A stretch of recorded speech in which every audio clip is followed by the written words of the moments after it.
Pac-12 championship game, USC versus Utah. Watch party. College football's peek around the corner with your host, Greg Pflugar. Come on in. The water's warm. Let's get to it. Watch party. Pac-12 championship game. Pac-12 championship game. Watch party. Let's get it going.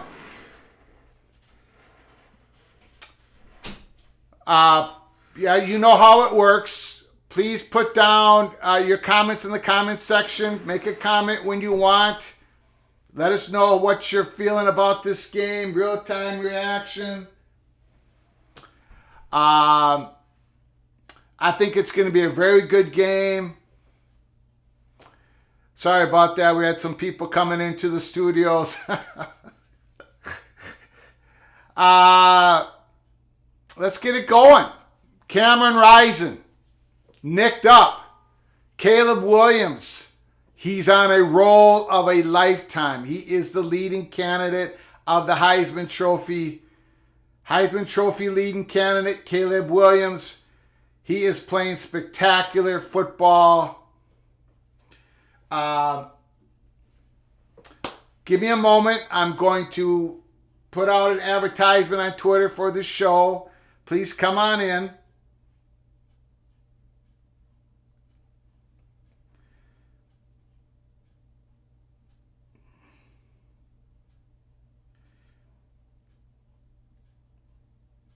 All right.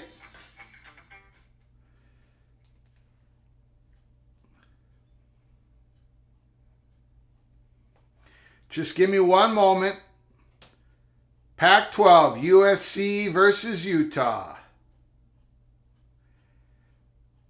So much is at stake.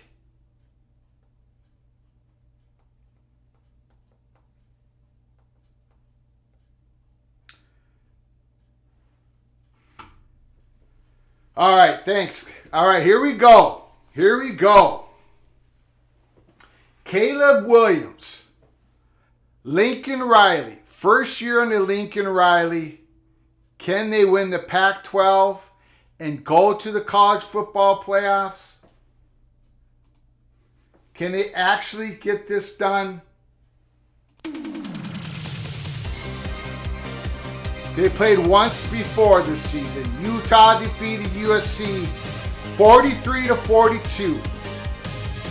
Utah only gave up the ball one time. That's what they're going to have to do tonight. No turnovers. Don't give the ball to USC.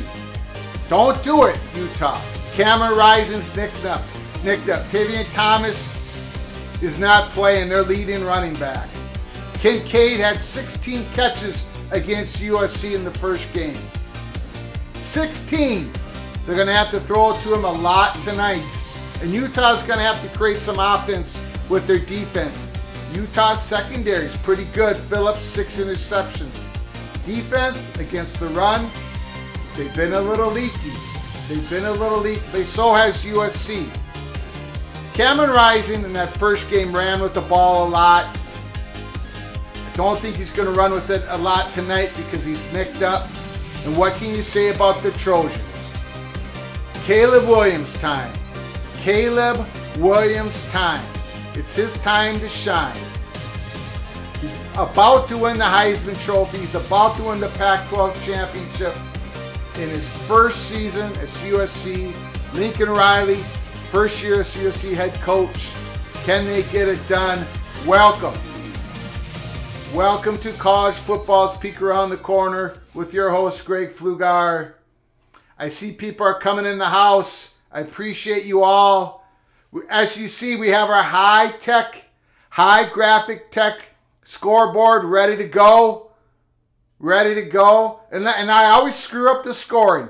Every single watch party, you got to remind me in the chat room, your host does not do a good job keeping up with the scoring. Jordan Addison, 2024 Blitnikoff winner, had a good season this year. He won't be the Blitnikoff winner this year. He was also nicked up, but he's healthy right now. He's healthy.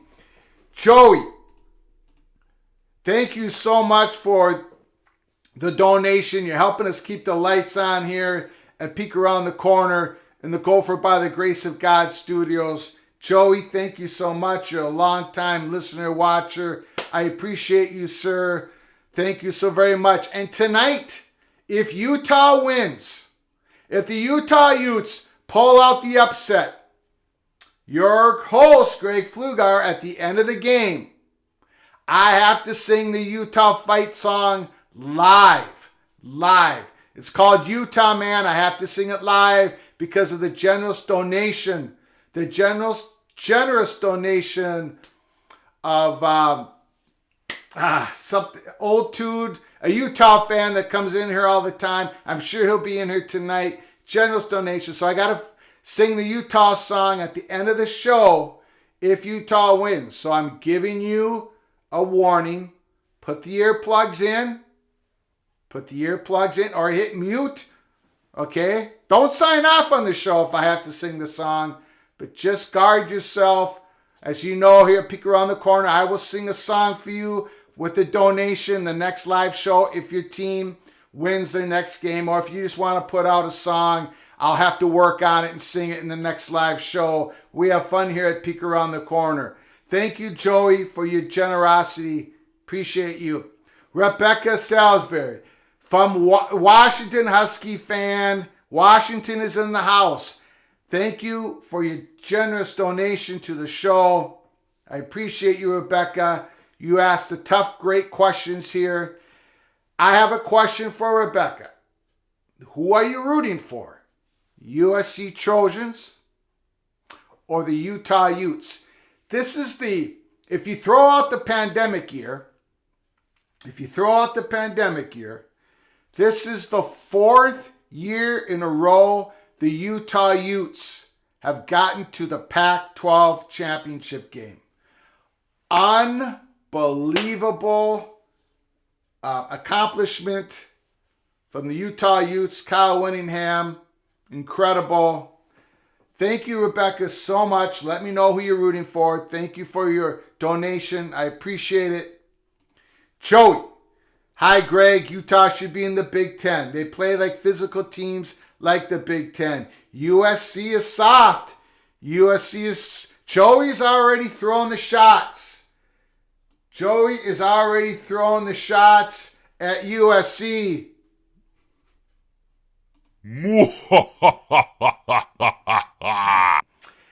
USC better not play soft tonight. However, Utah, I'm on both sides of this. I'm going to contradict myself. Hold on. Rebecca, USC puts Washington in the Rose Bowl. Utah also lost one Pac-12 title game when Washington didn't score an offensive touchdown. Okay, so if USC wins, Washington goes to the Rose Bowl. So I believe Rebecca wants USC to win. Thank you for answering that question, Rebecca. I'm of two minds. I'm gonna contradict myself. Okay, I'm gonna absolutely contradict myself. But Utah, they're nicked up. Tavian Thomas not playing. Quarterback's nicked up. But you know what? They haven't been in these heavy battles lately. They were against Oregon, where they lost 2017. But they weren't in a heavy battle against Colorado last week. And I think the game before Oregon, I think they had a couple other blowouts. I think they've only been in one battle here in the last month. Right? And look what USC did. 48-45 against UCLA, and that was a battle against Notre Dame. That game was a battle. So you can kind of say, yeah, Utah's nicked up, but they're a little bit more fresh, right? They're a little bit more fresh. I think it makes it interesting. I'm just throwing that out there.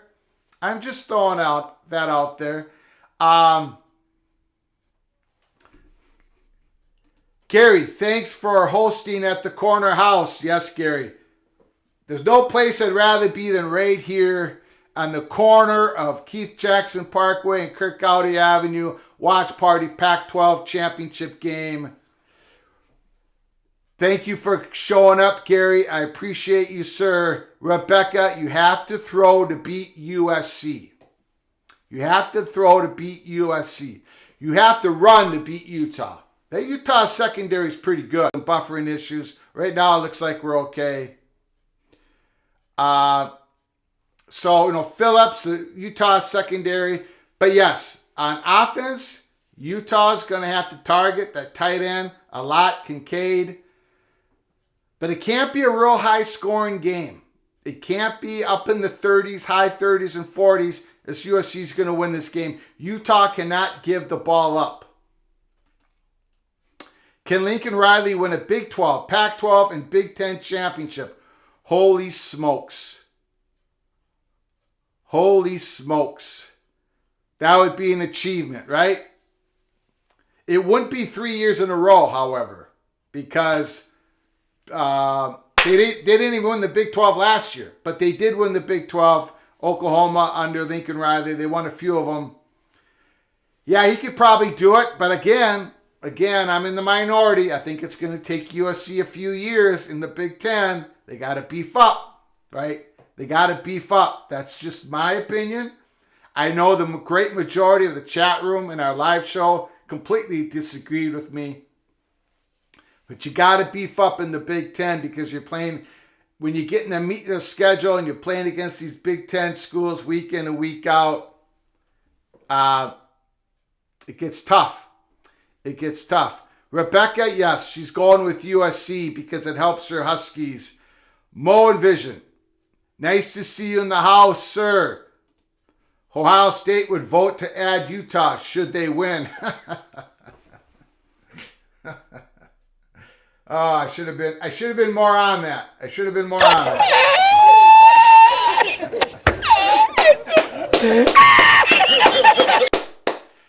What Mo and Vision is saying is Buckeye Nation is at home watching this game.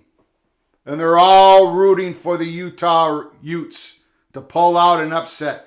Because if USC loses, Buckeyes are in the playoffs. So Mo and Vision with the good one. Good one, sir. Big night tonight. Thanks for all joining us here at Pac-12 Championship Watch Party. Again, you know how it works. Please smash that like button if you like our content. Share the video with your family and friends. Subscribe to our channel if you haven't done so. Once you subscribe to our channel, you get notified of our upcoming shows. And if you want to donate to the show, you can hit that $ super chat. We're building up a history here at Peek Around the Corner. If you want me to sing a song, your fight song, or any other song, put a donation in, and I'll do it at the next live show. Again, tonight, if Utah wins, I have to sing the Utah song at the end of the show. If TCU wins the Big 12 championship, because of the generous donation of Mo and Vision, Mr. Buckeye. If TCU wins, I'm going to have to sing the TCU song before the Big 10 championship game tomorrow night. Michigan and Purdue. So, those are the ways you can contribute to the channel. A free way to contribute to the channel is smash that like button. It helps us with the algorithms of YouTube so very much. Rebecca, game is sold out. It's going to be crazy fun game tonight. Yes, it is. Yes, it is. Let's go. Let's go.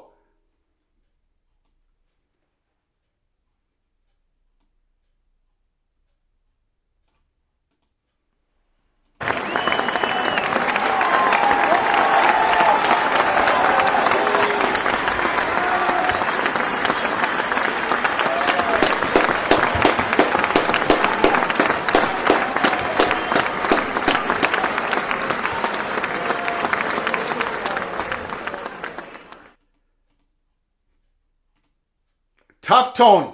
Ohio State's not interested in the Rose Bowl.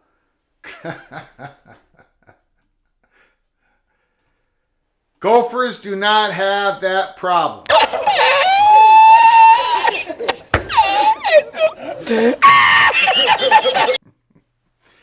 Yeah, Gophers don't have that problem, unfortunately.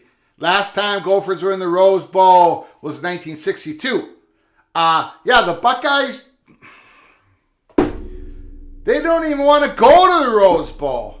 I mean, that's just one example of why the Rose Bowl did not have any leverage when they were talking to the playoff committee earlier this week. They had to bow down, get out of the way. So we got a 12-team expanded playoff starting in 2024. Hallelujah. Hallelujah. Finally that happened. Ohio State don't even want to go to the Rose Bowl. So if USC wins and TCU wins, sounds like Penn State's going to the Rose Bowl. I don't know. It's crazy. I don't quite understand it. Terry Nord, is Rebecca Salisbury related to Sean Salisbury? Do not know. Only Rebecca knows the answer. Moen Vision. Tony, we believe sharing is caring in the Big Ten East. We gave it up to our Nittany Lion bros. I don't know, man. It just sounds so... I don't know. I guess I can't even comprehend any of that because I'm a Gopher. Rebecca answers the question. Nope, not related. Not related. Rebecca, going back to the Rose Bowl question, that took pressure from the Big Ten and Pac-12 to happen. The Rose Bowl just wanted to hold out. Absolutely. Absolutely. Terry Nord with apologies to Rebecca. Tony. Joey being a Penn State fan. Tony, hoping you're wrong. I'm a Penn State fan, and I would be okay with us going to the Orange Bowl. To the Orange Bowl. One thing for Tony and Terry, the only Gophers in the chat room that I know of, it's getting pretty dialed in that the Minnesota Golden Gophers are going to play in the Pinstripe Bowl. We're getting the short straw again, just like last year. For all the potential bowl games we could go to, Pinstripe is the lowest one, and that's the one we're going to. They're inside the contract between Pinstripe and the Big Ten. There's a clause in there where the Pinstripe, if all possible, in the 8-year agreement with the Big Ten, they would want 8 unique different Big Ten schools to go to their bowl game. Well, the first 7 years of the contract, there's been 7 unique Big Ten teams to go to the Pinstripe, and it looks like we're going to be the 8th out of 8 years. And it sounds like the Gophers are going to be playing Syracuse. So, not a very attractive game, in my opinion, for our mighty Golden Gophers. But I'm just giving you the straight deal here at Peek Around the Corner. I'm giving you a peek at Peek Around the Corner. Kidder 96, thanks for coming into the house, Kidder. Appreciate you being here. This year's Pac-12 championship game is being played at the home of the Las Vegas Raiders. Las Vegas Raiders. Yes, it is. Yes, it is. And that's where the Vegas Bowl is played. Tony says, I think Penn State would go to the Cotton Bowl. Well, they're lined up to go to the Cotton Bowl. They're lined up to go to the Cotton Bowl to play Tulane, but it sounds like Ohio State don't want to go to the Rose Bowl if that's where they're supposed to go. It's all screwed up. Buckeyes, you should just go to the Rose Bowl if you don't make the playoffs. Kevin Warren, who are you picking? I don't know, Bob. Are you calling me Kevin Warren? Kevin Warren doesn't like me. Big Ten don't like me. The Big Ten officials don't like me. I know that's hard to believe from people outside the Big Ten because I'm a Gopher fan, but they didn't like They didn't like my Twitter tweets from March 31st through April through May through June. They were tracking everything I did and said. So I'm not Kevin Warren. They do know who I am, and they do not like me at all. Rebecca, curious question. Who gets what New York Six Bowl if there's an absolute chaos this weekend? If LSU, North Carolina, Kansas State, and Purdue and Utah all win.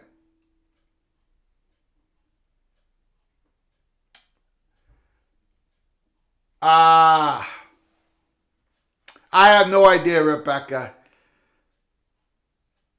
If Purdue wins, if Purdue wins the Big Ten championship game, they go to the Rose Bowl per the contract. If you don't get to the playoffs, you win the Big Ten championship, you go to the Rose Bowl. Purdue would go to the Rose Bowl.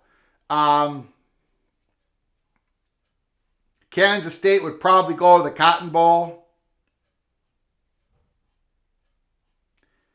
Utah would probably go to the Rose Bowl to play Purdue. North Carolina would probably go to the Orange Bowl. And LSU would probably go to the Sugar Bowl. That's my guess.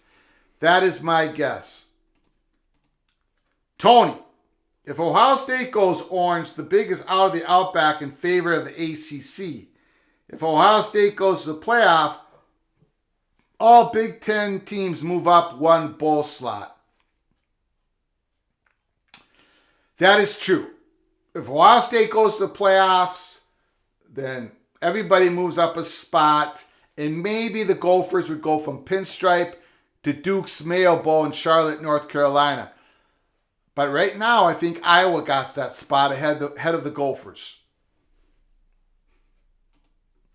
Terry Nord, off topic. Greg, what is your opinion? What is your opinion of Michigan planting their flag after beating Ohio State? I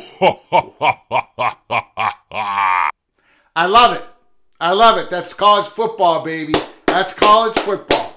If you do not want Michigan to plant your flag in the middle of the stadium, then beat them. Then beat them. I love when the crowd rushes the field after an upset win. I love all that stuff. The only thing I don't like is the tunnel fight in Michigan between Michigan State and Michigan against violence. But planting the flag, go ahead and do it. Go ahead and do it. Sorry, we are going to Orange Bowl to play our other rival, Clemson. Moen Vision, Mr. Buckeye says the Buckeyes are going to play Clemson. The Buckeyes are screwing everything up. Moen Vision, they're screwing everything up in the Big Ten. Paul Chris to Stanford. I haven't heard of that, Tony. I have not heard of that. Paul Chris to Stanford. Chris Peterson, probably not. Yeah, I haven't heard any names. That'd be very interesting. We are at 6:54 p.m. Central Time, 7:54 p.m. Eastern Time. We're getting closer to kickoff. I tell you, Terry Nord, he believes that USC is going to win this game. I think most people here believe USC is going to win this game. But I'm on the side of the Utah Utes. I'm on the side of the Utah Utes. Got to get Dalton Kincaid in the game. Got to get your first downs using Kincaid. You got to target him. He's not going to catch 16 passes like he did in the first game. And they got to get some turnovers. And Caleb Williams has to play like he's human, right? He cannot play like a superhero. Big news across college football. Cade McNamara transferring from Michigan to Iowa? To Iowa? And Iowa just lost their most two talented receivers. They're going in the portal. Bruce and Johnson, Keegan Johnson.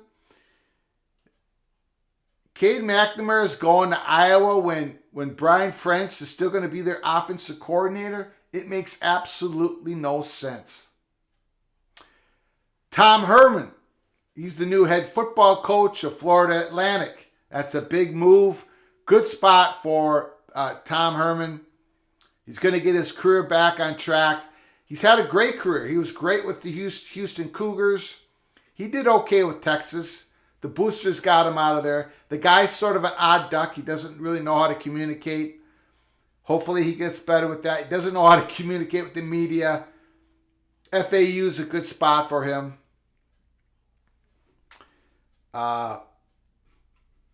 Rebecca, Stanford is probably the toughest job in the nation. Have to qualify as a normal student, no athletic exception.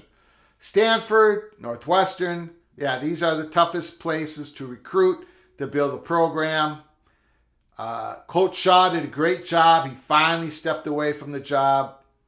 That's right, Tony, good question. Good, I forgot about that. Notre Dame quarterback is transferring also. So Drew Pine is in the transfer portal. Drew Pine is in the transfer portal. Notre Dame's starting quarterback for most of the year after Tyler Buckner got injured. Drew Pine went 8-2 as Notre Dame's starting quarterback. He's limited. He's got a low ceiling. He's got a decently high floor. But you know, Notre Dame is going to go in that transfer portal, and they're going to get a big gun. And they also have Tyler Buckner coming back. Their starter, who's supposed to be the starter at the beginning of the year, he got injured. He always seems to get injured. So they're going to have Buckner at I don't know who it's going to be. It's going to be a big time recruit. I thought maybe it'd be Cade McNamara, to be honest with you. But Notre Dame's going to have to find somebody else. But yeah, so Drew Pine, where would he go? I suppose he would find a Power 5 job, quarterback starting job. I do not know where that would be. Big news out of Notre Dame.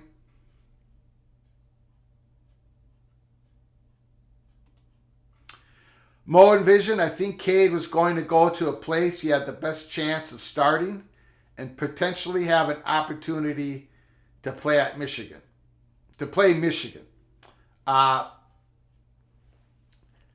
So Iowa plays Michigan next year, I guess. Yeah, but Iowa, and he did it so quickly. I mean, he's a grad student, so he could, for non-grad students, you can officially enter the transfer portal December 5th, which is Monday. If you're a grad student, you can enter it now and make a commitment and sign the papers, sign the LOI, whatever, letter of intent. And that's what Cade McNamara did. Into the portal, bam, he's with Iowa. So they must have had some back channel talks for a while. He must be getting a decent NIL from Iowa. Mo and Vision. Rumor, Hudson Card to Notre Dame. Interesting rumor. Hudson Card made the right move. He made the right move in going in the transfer portal because he's not going to. Unfortunately for him, he was not going to start another game at Texas. They got Quinn Ewers coming back next year. And he's got a lot of developmental work left to do. His footwork is horrific.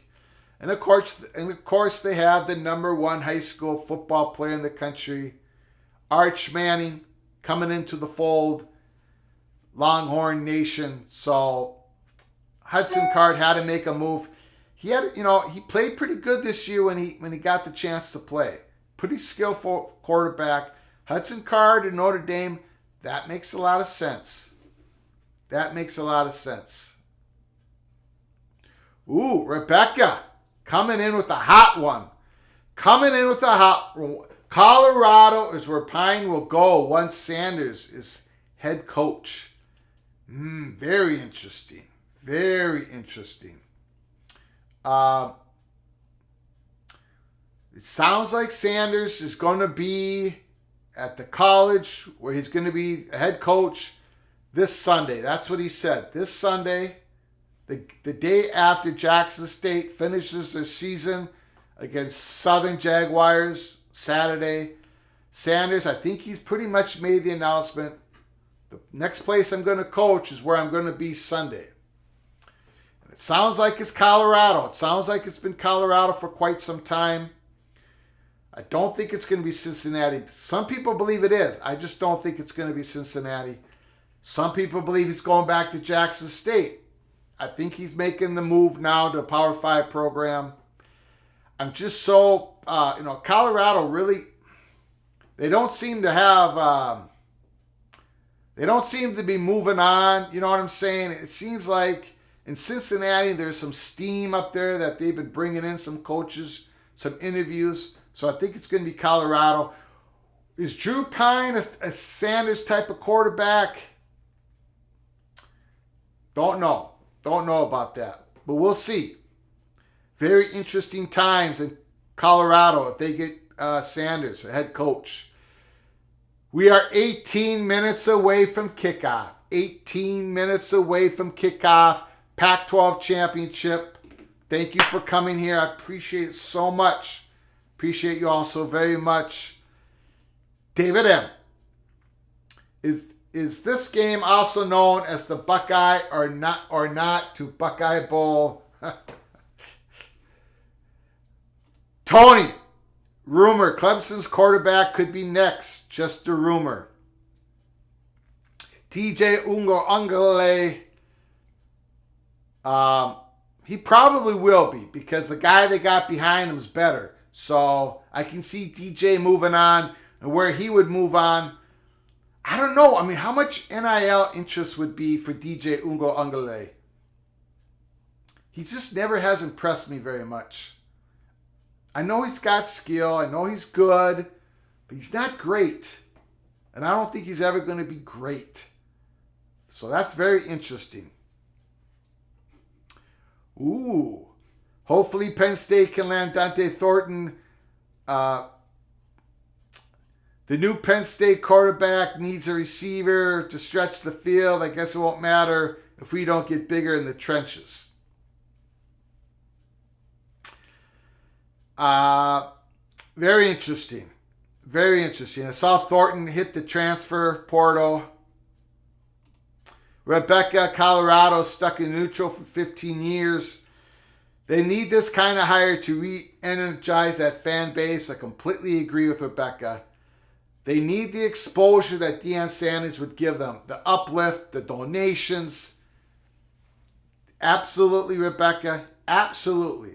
That's why I give Colorado. That's why if Sanders goes to Colorado Sunday, I'm giving Colorado an A+ on the grade for the coaching carousel. I gave Wisconsin an A+, getting Luke Fickell. I would give Colorado an A+. I already gave Arizona State an A for getting Kenny Dillingham to risk, to give that young man a chance, because I think he's a genius. I think he's great. And I gave an A to Nebraska. I gave a B to Auburn for Hugh Freeze. So my grades have been very lenient so far because I think everyone's doing, so far, a really good job at getting the next coach. I give an F to West Virginia. They should have made a move. And I know I see West Virginia fans trying to rally the troops now to say Neil Brown, he can maybe do it. He can maybe pull them out next year. Maybe. But man, I don't think he's going to get much of the transfer portal. I don't think he's going to get much in that recruiting class. At a certain point, it's dead man walking. At a certain point, people smell blood in the water. At a certain point, people do not want to commit to your program because they don't think you're going to be around a long time. You saw what happened with Scott Frost in Nebraska. Trev Alberts kept Scott Frost for another year, and it wasn't never going to work. I feel the same way with Neil Brown at West Virginia. So West Virginia gets an F for me, not even a D. I think it's an absolute fail job that they did.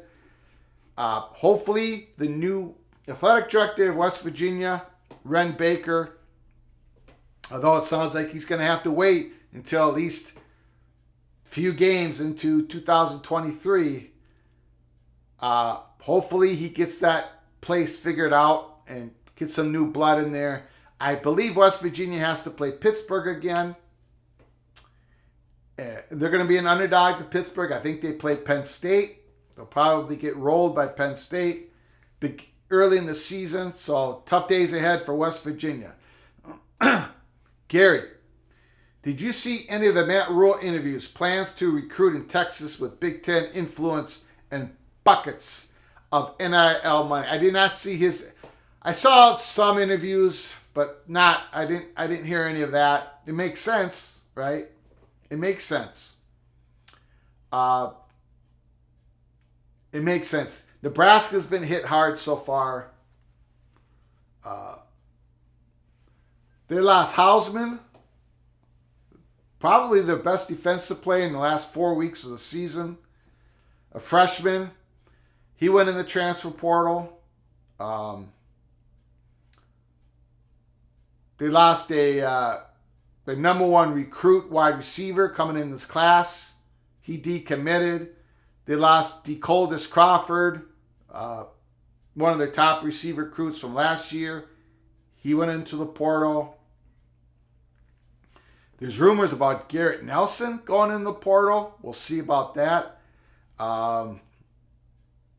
So Nebraska's getting hit hard, which is not uncommon when a new coach comes in there. They got loads of NIL. Nebraska has a war chest for NIL money. So we'll see. Maybe it won't take that long. I know the fans have high expectations. Let's see if they get to a bowl game in 2023. Tony, local Colorado news says school will pay over $5 million a year to new coach.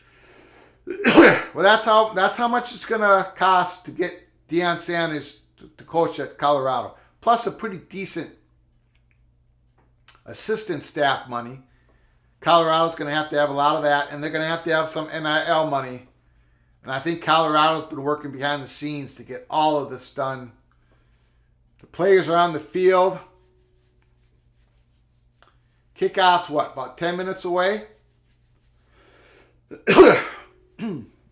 Tony.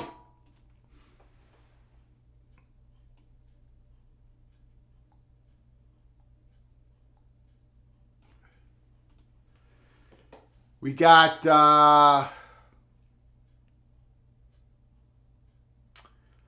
Brock.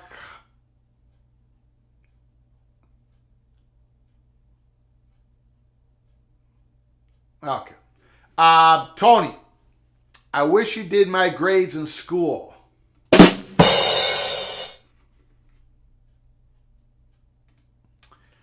Rebecca, West Virginia new athletic director will fire him next year.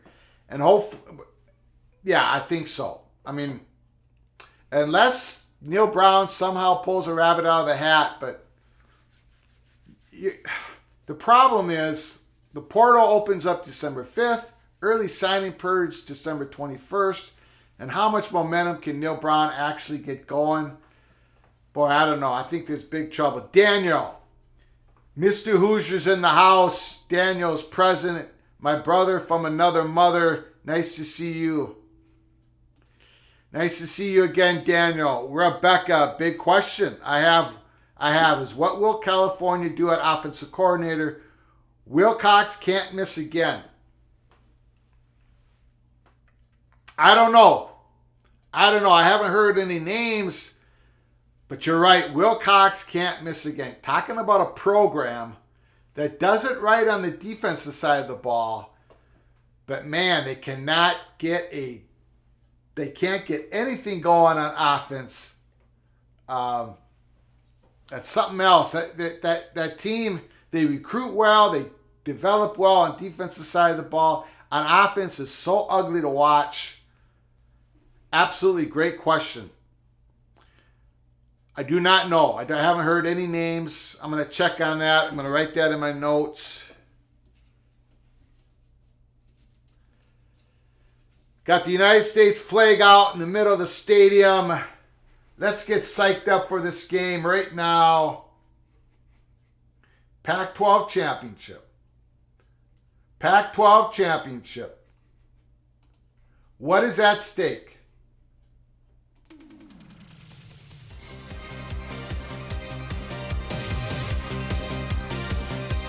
Pac-12 championship. This is the fourth year. If you don't count the pandemic year, this is the fourth straight year Utah's in the Pac-12 game. Unbelievable achievement. USC. Can Lincoln Riley win the Pac-12 championship game? First year as the head coach of USC. Can Caleb Williams transfer from Oklahoma to USC? Not only win the Pac-12, but get to the college football playoffs. And all those questions get answered tonight. First game of the season. First game these two teams played against each other this year. Utah won 43-42. Cameron Rising went for a 2-point play. They got it. USC couldn't come back and score. In that game, Utah only committed one turnover. It's crucial tonight that Utah commits 1 or 0 turnovers. You can't give up the ball to USC. Can Utah run the ball like they historically can against USC? They're missing Tavion Thomas. Can they get it going on the run without their big running back? Kincaid had 16 catches against USC in the first game. How many catches is he going to get this game? He's got to get targeted on every possession. Utah's got to go to him. So this is it. Pac-12 championship game at Peek Around the Corner with your host, Greg Pflugar. Thank you for coming in. Kickoff's just minutes away. Smash the like button. Subscribe to our channel. Share the video with your family and friends. If you want to donate to the channel, help us keep the lights on, just hit that $. Let's get this going. I want to see your comments in real time during this game. Let's get fired up. We got Ohio State fans in the house who are rooting for Utah for obvious reasons. We got a Washington fan, Rebecca, who's rooting for USC because if USC wins, Washington slides into the Rose Bowl. Everyone's got something going on during this game. Let's get it going, all right? Thanks for coming in. Appreciate you all.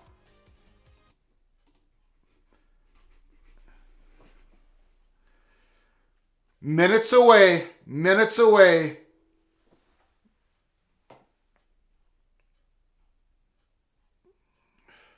Ooh, Rebecca, best USC offensive lineman, he's out. I think on Cover 3 podcast, they said that as well, that was going to happen. Best O-lineman is out. Both teams have players nicked up. But I think the guys who are not nicked up, Utah's going to have the fresher legs because they haven't had the last 2 weeks they had a war against Oregon, but last week against Colorado, that was basically a scrimmage. And 2 games prior to Oregon, those games were scrimmages. But the last 2 games, the Trojans have been in a war.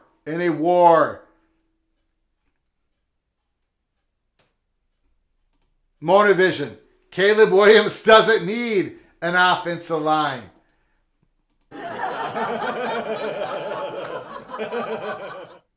Yeah, he doesn't need an offensive line.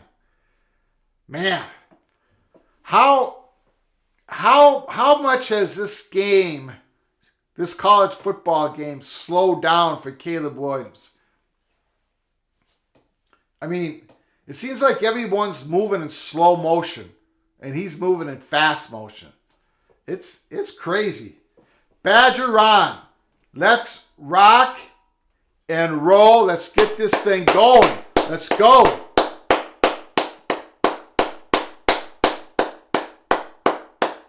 Let's go. Big time Pac-12 championship game. The Utah Utes are 1-2 in the last 4 Pac-12 championship game appearances. That's 4 years in a row if you don't count the pandemic season. Joey, besides Jimbo Fisher, A&M has shown what NIL money does for a locker room, and it sure wasn't good. I'd rather have the NIL money than not have it. But it doesn't solve all things in the locker room or on your roster. Absolutely true. We saw a lot of teams with a lot of NIL money. They didn't do very good. Nebraska spent a lot. Texas A&M spent a lot. I tell you, there's another huge collectives out there that spent a lot of money, and their team went into the tank, and that's Miami Hurricanes, Miami, Florida Hurricanes. And they had some strange news come out today. Both their quarterbacks, Tyler Van Dyke and Garcia, both announced they're coming back next year. It's one of those incidents that I think the fan base wanted both of them to announce that they're not coming back next year. Now, to be fair, it wasn't all their issues. I mean, they have a very weak wide receiver room.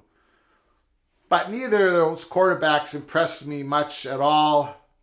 But they're both coming back. I don't know, maybe the NIL money was so big for them next year. Maybe it's guaranteed that neither of them wanted to or could afford to or didn't have any incentive to transfer out. So what I'm saying is sometimes that NIL money, if those payouts are generated more than 1 year, and that player doesn't quite reach the level you thought they were going to reach, but if they stay at the university and there's really no performance levels that are attached to the NIL contract between the collective and the player, sometimes it sort of traps in players that are not producing. And I think you're seeing the first example of that at the University of Miami, Florida. I think so.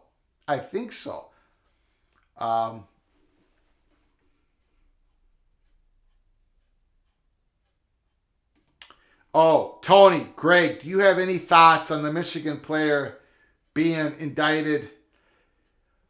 I have thoughts. I'm not going to share it on this live watch party show. I'll probably share it tomorrow night. We're doing this all over again tomorrow night, starting at 6:30 Central, 7:30 Eastern p.m. for Michigan versus Purdue. I'll give you my thoughts on that, Tony.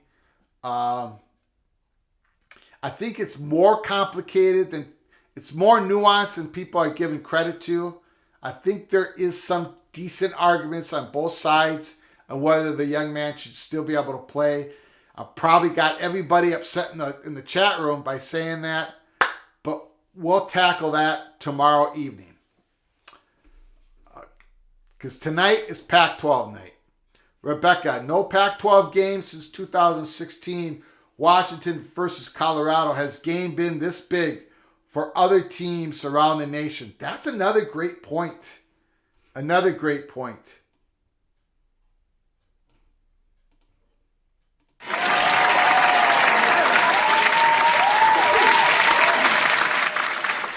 Another great point.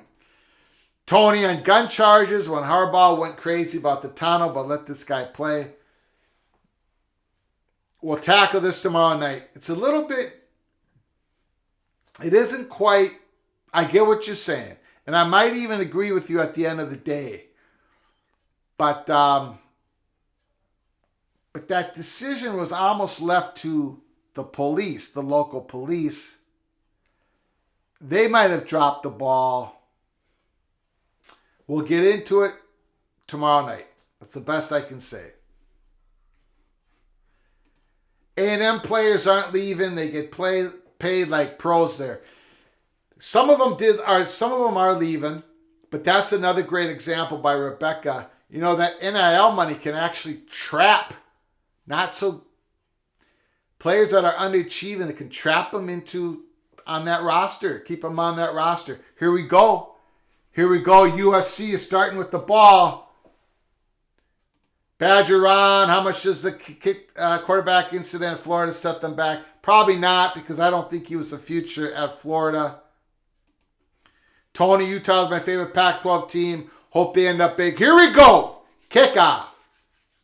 Again, I'm going to be behind most of you because of my encoder. I'll probably be a play behind you, but that's okay. You can watch my reaction to what you already know. Please put down your reaction in the game in the comment section. I appreciate you all being here. Smash that like button. Smash that like button. Here we go. Caleb Williams. Does he just continue to roll in this game? Does he just dominate this game? We'll see. Utah's got a good secondary.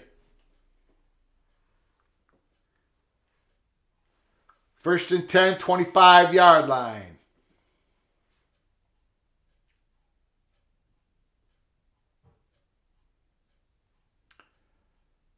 He got out of there. Big time run, 12-yard gain. Caleb Williams, it's like everybody is in cement and he's just going crazy. Terry Nor, need to go whip the family in board games. Hope to sneak a peek later. I think he meant board, B-A-R-D. But of course he says board games as he's bored playing. Monavision, Utah's going to need 2+ turnover margin to win this game. You're probably right, Monavision. You're probably right. Caleb back to pass. Bullet pass Addison. That's about a 4-yard gain. 2nd and 6. Utah defense gave up 20.1 points a game. Fewest in the Pac-12. Got to keep this game low scoring, or somewhat low scoring. You're not going to stop. If you can keep USC to about 30 points, that would be a success for the Utah defense. But you got to figure out a way to score 31 or more. All right. Couple yards. We got a 3rd and short. We got a 3rd and short. We got a 3rd and short. 3rd and 2.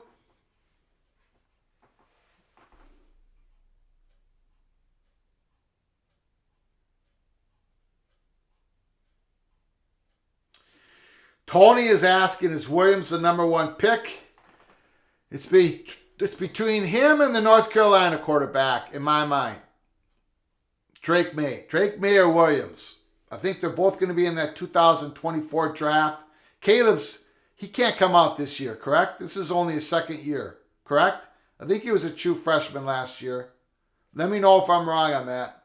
I think he was a true freshman at Oklahoma. USC has to call a timeout. Yeah, Rebecca, they can't leave yet. I think Williams and Drake May, North Carolina, I think they're both coming out the spring of 2024. And I think they'll be 1 and 1A. Rebecca says they both have to stay another season. I think that's correct. All right, 3rd and 2. Buckeye Nation is on the edge of their seat right now. Rebecca says rumors May is entering or entertaining the portal. That would be explosive news if that happened. If that happened, I would do an emergency episode. I'd peek around the corner. I'd probably go live right away. That would be absolutely explosive news because he would be, the NIL money would flow to that young man. He's a heck of a football player. Just like Caleb Williams. 3rd and 2.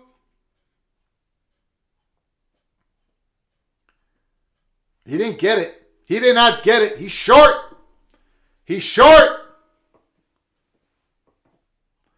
4th and 1.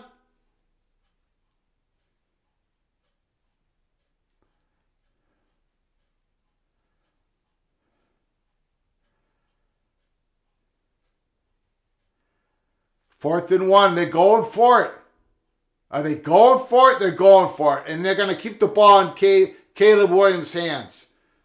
Williams is not, if they actually go for it, Williams is not giving this ball up. No, he didn't give it up. First down. First down, Williams.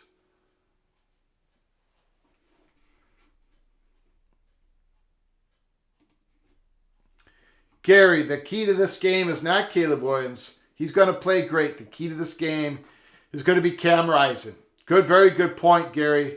Very good point. Rising is a little nicked up, too.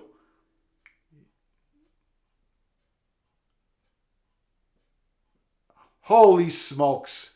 Holy smokes. Caleb, I tell you, every time you rush the guy out of the pocket, he makes a huge play. USC is down to the Utah Utes 3 or 4 yard line. That's a jump pass of about 50 yards. He threw that ball when both of his feet were off the ground. Big time play.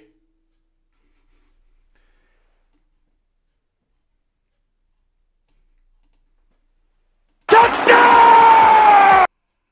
Touchdown! Touchdown! Wow. Wow. That's your Heisman winner right there, Caleb Williams. The last 2 passes he made, he didn't even have his feet on the ground. The last 2 passes, the touchdown pass, a little flick, not that impressive a play, but that rolling out when he's getting rushed and the guy's about to hit him, none of those feet were touching the ground when he made that 50-yard bomb. USC, the Trojans, go up. An early 7-0. The Utah Utes are in trouble. Explosive. Nothing has changed. Nothing has changed.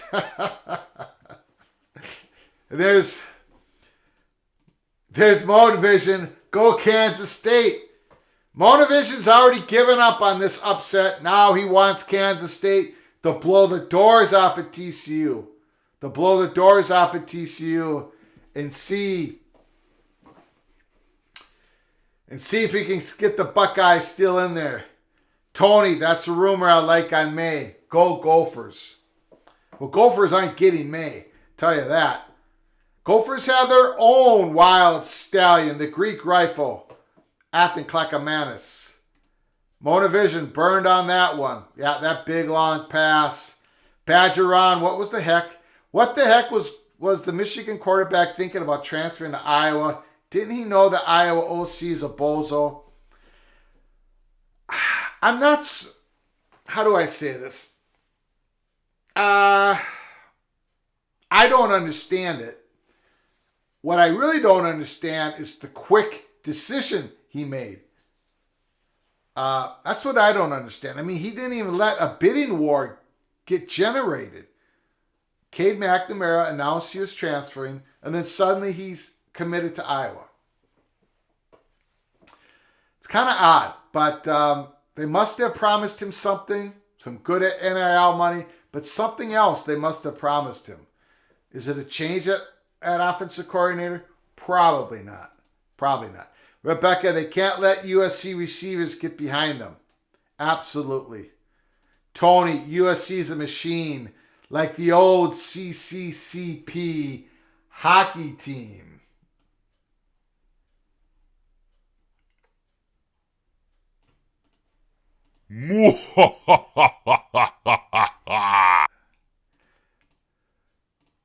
Rebecca, Williams got popped on that touchdown. I think he got popped on those last 2 throws. He got popped on that bomb. Look at this pass here. They're showing a replay of the long one. Man. Rebecca, Gophers probably don't have a booster with deep enough pockets to pay May.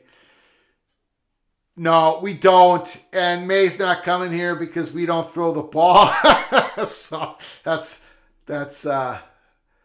Tony, do you have a soundbite for Paul Allen when he says he's loose? That's a classic. No, I don't have that. I've added a few sound effects for tonight, hopefully for tomorrow as well. We're building that out slowly.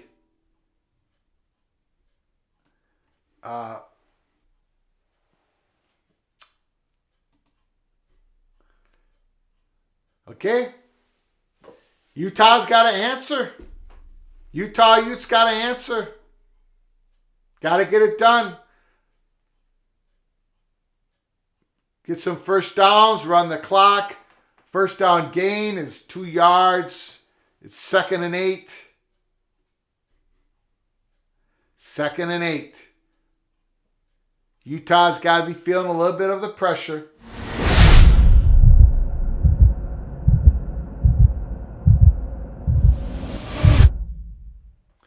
Second and 8. 2nd and 9, sorry.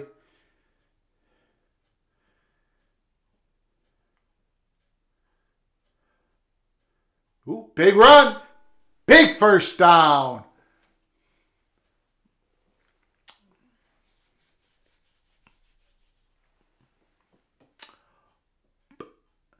Bernard's in for Thomas. Of course, that's a first down. That's what they got to do. That's what they got to do. Tony, Gophers play North Carolina next year. Just transfer anywhere except to a Big Ten school. That's right. I keep forgetting that. Big time throw. First down, Utah. They're into USC territory. Rising. That's got to make them feel good, making that first completion. Yeah, Gophers travel to North Carolina. I believe it's September 16th. It's either the 9th, the 16th, or the 23rd. Of course, I got a wedding to go to. I got 3 weddings to go to next September. 9th, 16th, and the 23rd. Unbelievable. Big time rush, but they got a little crossing pattern. That's another first down. Big time play. Big time play. USC's defense, besides that number 49, they're a little soft. They're not a little soft. They're a lot of soft. But all they got to do is get a couple turnovers and they outscore the other team and they win the game. That's why Utah just don't give up the ball. Excuse me. Don't give up the ball. Rebecca, Utah has to keep with the run. Keep USC's offense off the field. They got a jet sweep. A little toss to the wide receiver. That's about 9 yards. Utah's moving the ball quite easily. Quite easily. Let's see, they got to get a touchdown on this drive. Got to get a touchdown. Taking advantage of the aggressive USC defenders now, Rebecca. Gary, let's let Utah be Utah. They're more of a grinding team. Greg, what was the over-under on the game? I do not know. I know the line was 2.5. 2.5 USC. I didn't see the over-under. Great question. If anybody knows Tony's answer, let him know in the chat room. What was the over-under on this game?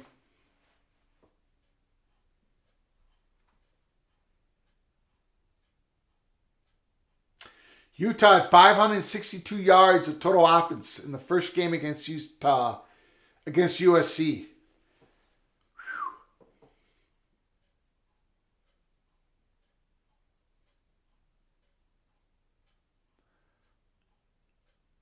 Wow, look at that block by number 3. Holy moly, Jackson. Wow, you're talking about people in the chat room talking about how physical Utah is. Watch this block by Jackson, number 3. Wow.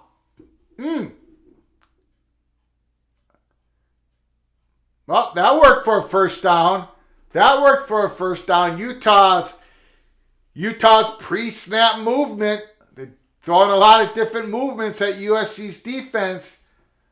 Trojans a little confused. First down. Wow, what an impressive drive. Monovision.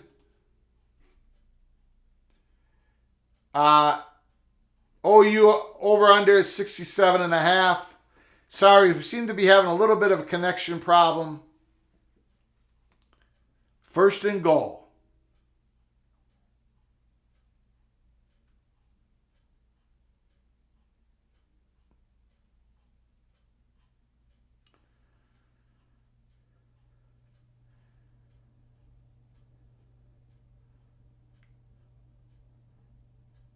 Ooh, big stop by USC. We got a 3rd and goal at the 8-yard line. 3rd and goal at the 8-yard line. Are you guys' connection okay? Let me know if your connection is okay.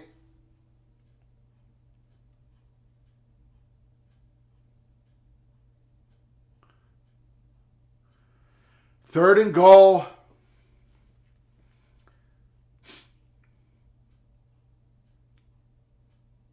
And somebody called the timeout.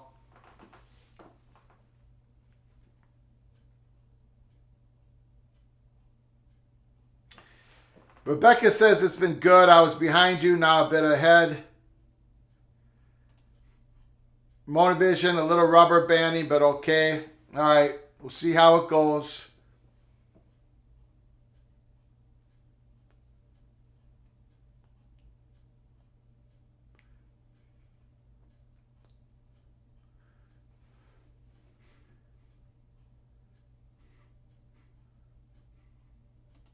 Sue Murray, nice to see you in the house. No problem here. Okay.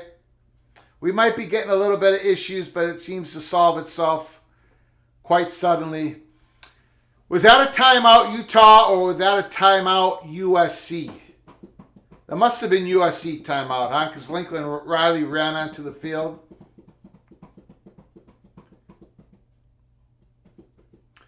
It's third and goal at the 8. David M says that was a USC timeout. Thanks, David M. Appreciate it. We got a 3rd and 8. Can Utah respond with a touchdown to get this game tied? Or will they go for a field goal?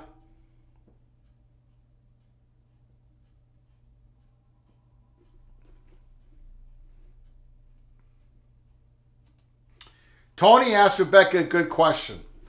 Rebecca, did you see the story where UCLA's president called Washington's president right before the announcement was made? Saw that today on the Football Guy. That was an article in The Athletic, and I am going to do an episode tomorrow morning on that article and some other stories. UCLA, Gene Block, called Washington's president right away after that announcement and apologized that they didn't give prior notice. They were kind of legally bound not to give prior notice to anybody. Okay, that was part of the agreement when negotiating with the Big Ten. And the Washington's, I don't know how to pronounce the name. I don't know how to pronounce the name. It's like CAUCE or something. She took it very well. She said, no problem, we're still friends, all that stuff. We'll be talking about in tomorrow's episode at Peek Around the Corner, episode 106. 3rd and goal. Plenty of time for Rising. Now he's getting flushed out. And USC has stopped Utah's first drive, 4th and goal. Utah's going to need to kick a field goal. That's too bad. That is too bad. Will Dute Wild Dude, Will Dude. Will Dude is in the house. Will Dude is in the house. You just got to get a TD here. Unfortunately, they're kicking a field goal because of Will Dude. Because of his generous donation to the show. If Utah wins this game, I have to sing Utah Man at the end of the game.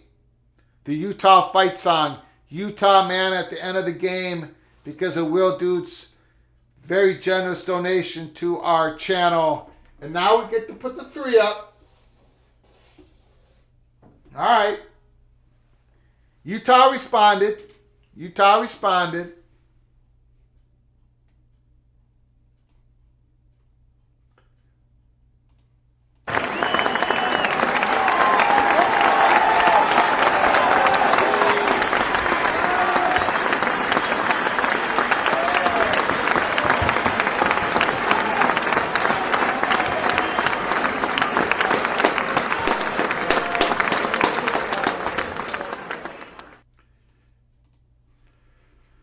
Tony, kick. PJ taking notes, I hope. Tony taking a shot at PJ Fleck.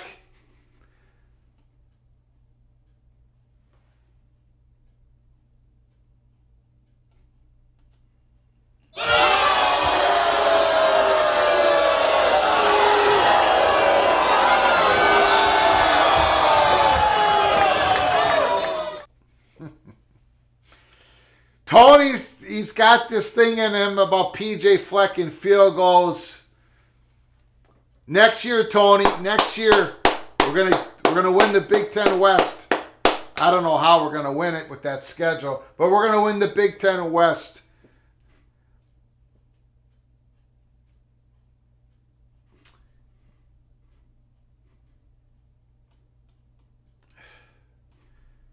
Joey says USC does not have a championship caliber defense. They might not have a national championship caliber defense, but they might be good enough to win the Pac-12. Then the Pac-12 championship game. And when you got Caleb Williams as your quarterback, it seems like you only need to make about 2 stops a game. And USC's been making those stops by committing turnovers. By getting turnovers. That's why I say Utah, the turnover margin is always important in every football game we all watch, right? But in this game, it can't be any more important. Utah cannot give up the ball because they're going to need to score almost every time they have the ball. Or they may need to score every time they have the ball. And they can move on USC. Utah went over 560 yards against USC on October 15th? They can do it again, but they just can't give up the ball. They cannot give USC short fields and more possessions in this game.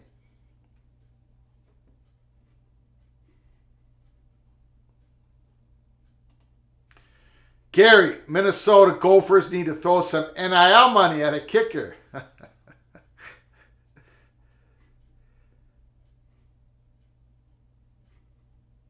Rebecca, Oregon State. Run back to the 25-yard line. Rebecca, Oregon State is probably only defense that could win national title. If UW had Oregon State's defense, they'd be undefeated, winning by 30 each week. Oregon State the Beavers had a great year this year. I think they went 9-3. I think that's correct. 9-3. Whoa! Badger Ron. Aranda just canned his defensive coordinator. Jimmy Leonard will have plenty of opportunities. Wow. Aranda, the head coach of the Baylor Bears, they just won the Big 12 championship last year, fired the defensive coordinator. Wow, that is shocking. Jimmy Leonard, the great defensive coordinator of Wisconsin, he's going somewhere, right? He's going to be a defensive coordinator at a big-time program, or he'll take a head coaching job at a lower Power 5 or G5. Ooh, Williams, look at that. Big-time run. He's unstoppable. 30, 25, 20. Holy smokes.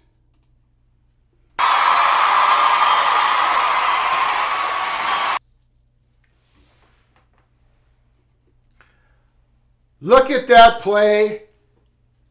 That's your Heisman Trophy winner. Best player in the country. The best college football player in the country.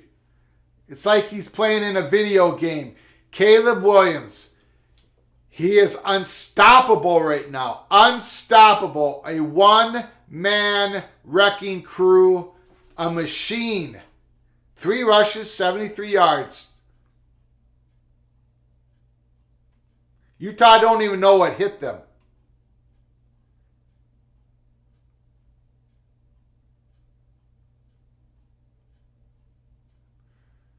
It looks like USC called another timeout because the clock was going to run down on them, correct? Or they got the penalty. Rebecca, dude is crazy good. Yeah, 1st and 15. They got to delay a game. They got to delay a game. Probably not going to matter. Not the way Williams is playing. David M., can we just give him the Heisman after the game? Now, he's your winner. He's going to go to New York. Big sidearm pass to Addison. Couple yards. 2nd down. Tony's got to be in the NFL before 2024. He can't be Tony. He can't. You cannot go into the NFL draft until 3 years after your high school senior season. Caleb won't have his 3rd year until spring of 2024, until another year. And that's been adjudicated in the courts, so that's not changing anytime soon. 3 years it takes after your high school graduation to be able to enter into the NFL draft. So Caleb is only eligible until next year, not this spring of 2024. Heavy rush on Caleb Williams. I mean, Utah is getting some rush on him. And against a normal quarterback, that would be all fine and good.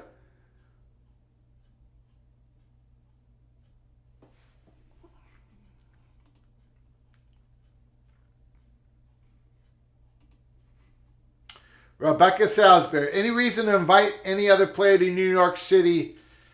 Max Duggan should be invited. CJ Stroud. These guys have had good seasons. Great seasons. Great seasons.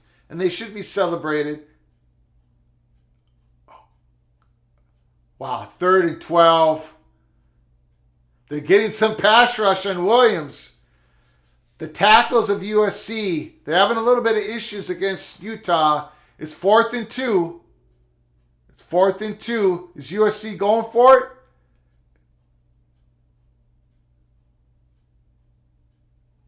It looks like USC's going for it. Williams wanted to stay in. Okay, watch Williams with the ball.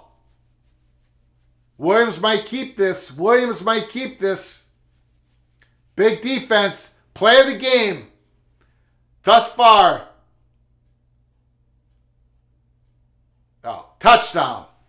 Touchdown. Touchdown! Touchdown! Touchdown! One of the Utah players was supposed to take the receiver, the running back out of the backfield. They both went after Williams. A breakdown in coverage. USC scores another touchdown. They can't be stopped. They cannot be stopped.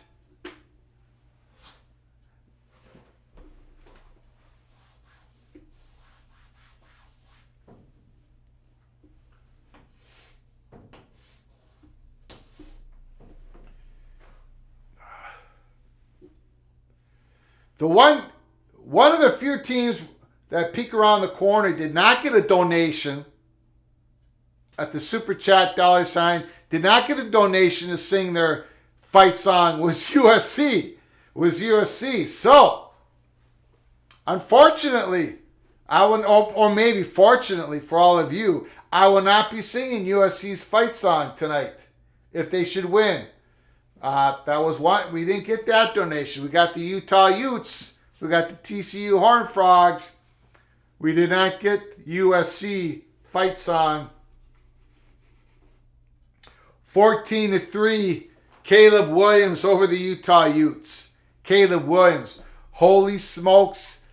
He's having another Heisman moment. Just another Heisman moment. Unbelievable. Tony, you mean the Gophers are going to have to face this guy? Uh-oh. Which guy? We're not facing... No, Caleb Williams isn't going to Big... USC is not going to Big Ten until the start of 2024. August, September. Caleb Williams is going into the NFL draft in the spring of 2024. No, the Gophers will not have to face Caleb Williams.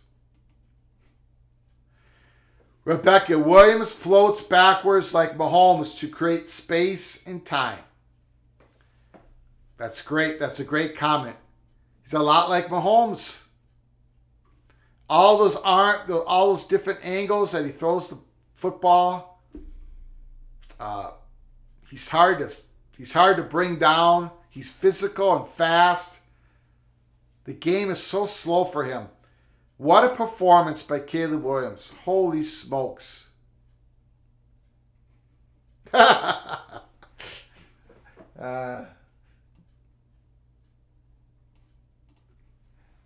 Rebecca, we're good. Their band will play it all game long in the playoffs because it's the only song they know and it's all we hear in Pac-12 country.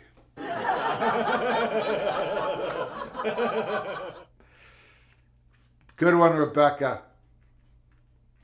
Badger Ron, the Vegas lights bring out the best for the stars. Yep, this is a superstar. Caleb Williams. This is Caleb Williams' world, and he's just letting the rest of us live in it at this point in time. An incredible performance. Again,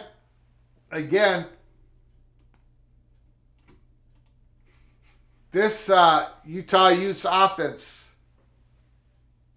they got to score touchdowns. They got to go down the field. They got to eat up clock.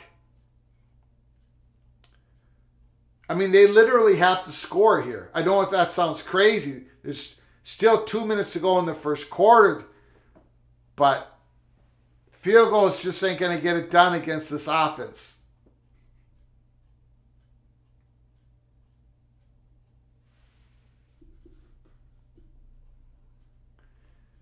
Utah Utes feeling that pressure.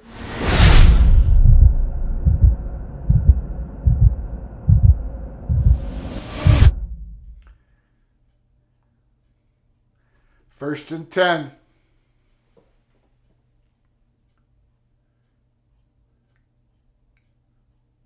Cornerback blitz. Oh! Just missed on that pass. Rising through that ball too much in the center of the field, or the wide receiver is supposed to cut in. Just missed. Just missed. Rebecca, you can hear the fight song now. Yeah, they're gonna be playing it for the rest of the game. Tony, looks like I have to call Lincoln Riley and explain to him how the coach also kicks field goals. All right, we got a 3rd and 8. Utah's got to get a first down. You got to match USC.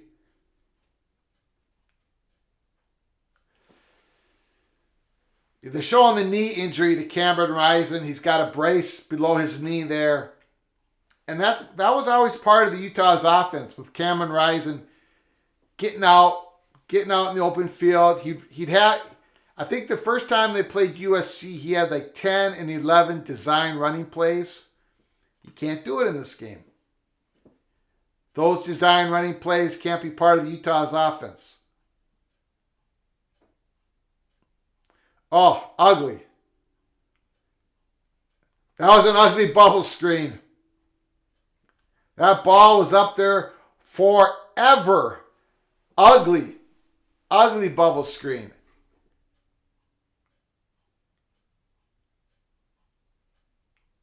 I don't know what was going on there. Rebecca, if USC scores another TD, it's basically ball game. I agree with you. Utah needs to do something. I don't know what they can do. Don't ask me. I have no idea what they can do to stop this juggernaut, Caleb Williams. But we're going to be here for the whole game. Peek around the corner. Please smash that like button. Share the video with your family and friends. Subscribe to our channel. Appreciate you all so very much.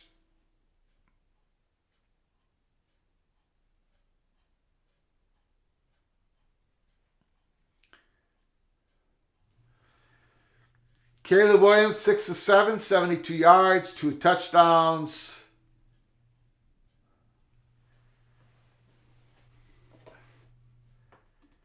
Tony, it's been a long time since I've been to Vegas. Looks like a great atmosphere.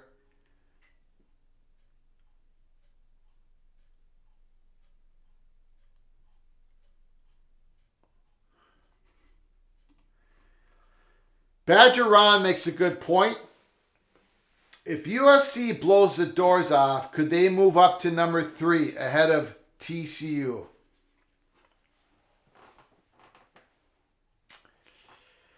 Well, I'm going to have to say TCU would need to lose. I only say that because USC's had so many close wins along with TCU. I suppose, Badger Ron, I suppose. I never gave that a thought until your comment.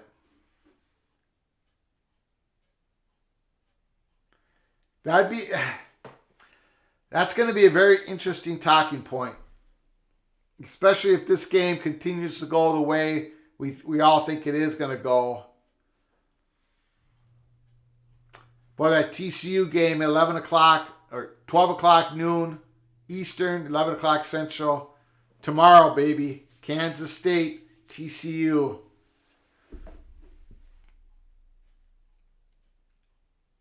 All right. That's a big first down stop. Second down and 10 when we get back from commercials. Utah has to stop them right here, right now, once we get back from commercials, unless USC is going to run another play here. Oh, looks like they are. Why do they keep showing the blood on Caleb's pants? Does he have a bloody hand? Let me know in the comments section. Caleb Williams must have a bloody hand. I did not know that.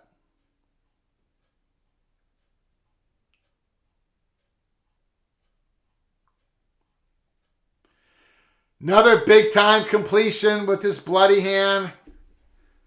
Big-time throw. He moves up in the pocket so easily. Holy smokes.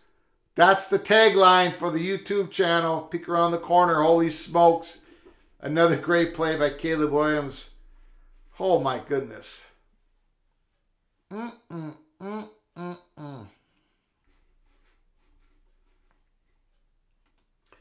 Rebecca, USC has more top 25 wins, and a blowout would be a game changer.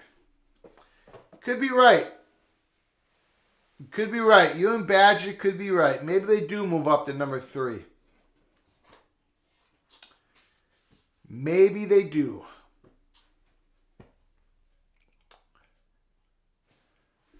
Rebecca says Caleb Williams got cut up on that last play. Well, the way he threw that last football, that last pass, I don't think his hand getting cut up is going to slow him down any.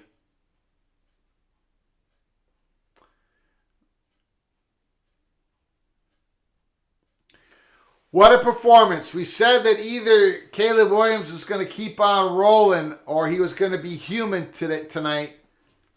He's not human tonight. That's not being human. What Caleb Williams is doing tonight is not being human. Absolute machine. Absolute machine.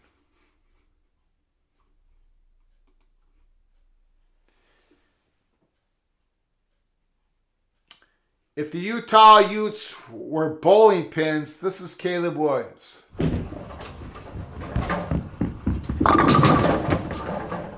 Just knocking them down. Just knocking them down.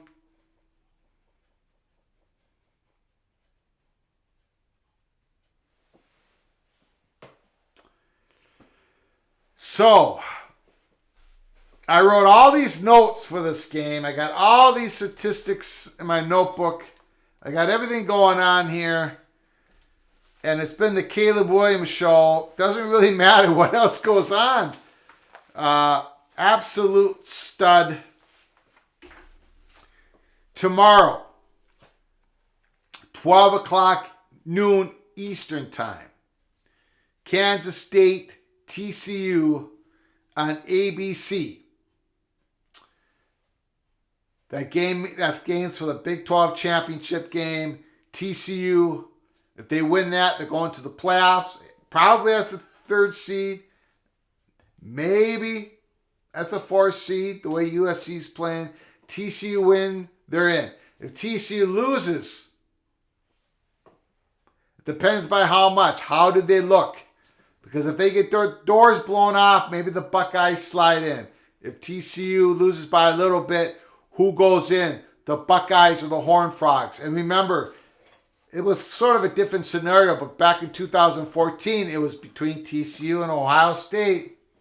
And the Buckeyes got in. It was highly controversial. Buckeyes were the fourth seed under Urban Meyer. And then the Buckeyes went on to win the national championship. The first year under the 14 playoffs, the Buckeyes won it as a fourth seed. Could happen again between TCU and the Buckeyes for that fourth spot if TCU loses to Kansas State tomorrow.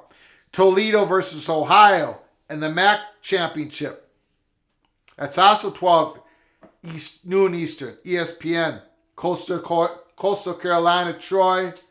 Sunbelt, LSU, Georgia, SEC, 4 o'clock Eastern, CBS. UCF, Tulane, 4 o'clock ABC for the AAC championship. Fresno State, Boise State, Mountain West championship. Purdue, Michigan, we're going to be doing a live show starting at 7:30 Eastern time. There's Williams.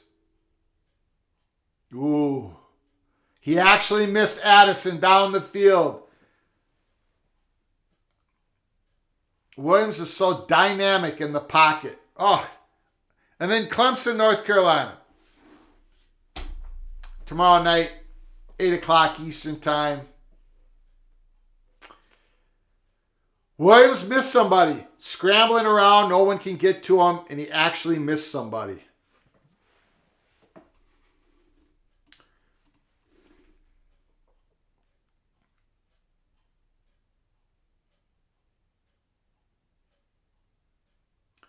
And he just threw another strike. First down, USC. What a throw. Unbelievable throw. Utah Utes defensive coordinator has no answers. How can you have any answers against this? Gary says Caleb Williams did have a senior year in high school. It was canceled due to COVID. I think it has to do with the year your class is supposed to graduate in high school. 3 years after that class, that's when you can go in the NFL draft. I don't think Caleb Williams is legal to enter the draft this coming up spring. To be more clear on that. Badgeron, how much does Georgia and Michigan rest their stars for the big playoff push?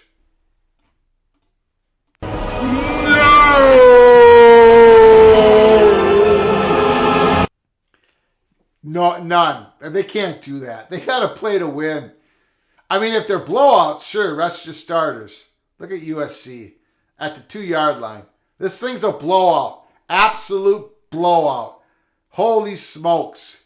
But I want to get to something else, Badger Ron. Let me answer Tony's question. Now I'm going to get to what Badger just said. Tony, USA versus the Dutch. Do you have a prediction? Yes, I do. Unfortunately, Netherlands 2, USA 1. That's my prediction. Okay. First and goal. Then I'm going to get to Badger Ron's comment.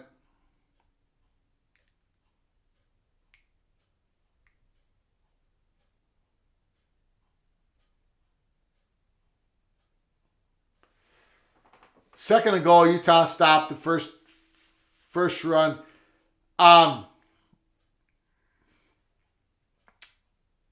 This is another example of why the college football playoffs being expanded to 12 teams when you have three-layer incentive, 3 tiers incentive in that playoffs. It's why it really needed to happen. And thank goodness it is. This is another example why the purists have it all wrong. People are saying the SEC championship game doesn't mean anything because Georgia's going to go in and no matter if they lose and if LSU wins, they're not going in, right? So it has no meaning. Well, in the expanded playoffs, almost all these championship games are going to have meaning, right? Just look at this Pac-12 game. If you had an expanded 12-team playoffs for this year with 6 top-ranked conference champions get an automatic berth, with the 4 top-ranked conference champions get an automatic bye, and then you have 6 at-larges, right now Utah would be playing for an at-large bid in this game. Now they're getting the doors blown off, so they probably won't make it. Same thing with LSU versus Georgia. LSU would have something to play for. And all these other teams would be, fan bases and teams would be watching all these games to see what happens. The G5 conferences would be rooting for Tulane to lose to UCF, so maybe they could slide in as the 6th top-ranked conference champion and get that automatic berth. It's going to be so much more dynamic. And nobody's going to be thinking about sitting their players in these conference championship games.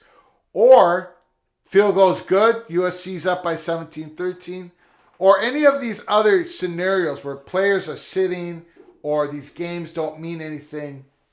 The purists have it wrong. In the expanded college football playoffs, the 12-team, there are going to be way more games that are that matter. Not less, but more games that matter in the regular season, and even the conference championship games will matter more. You know, like here's USC, right? In the 12-team expanded football playoffs, USC is going to want to blow the doors off at Utah so they can make sure that they get a bye. Right? They get a bye. And that no one slips in ahead of them. So it's going to be great. It's going to rock. It's going to be awesome. And I'm so glad it's happening in 2024. The only concerning part about all this is that this college football playoff expansion agreement that they just made, it's only for the 2024 season, the 2025 season. It's not for 2026 and beyond. Everybody's going to have to go back to the negotiation table. And I think that's going to be wild. We're not going to get into it here on this live show, but I think it's going to be wild. Okay, I got to change the score.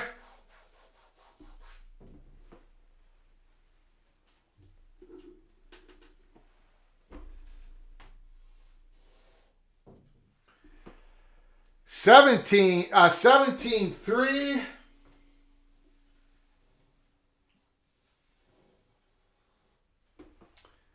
17-3 USC. This is a blowout.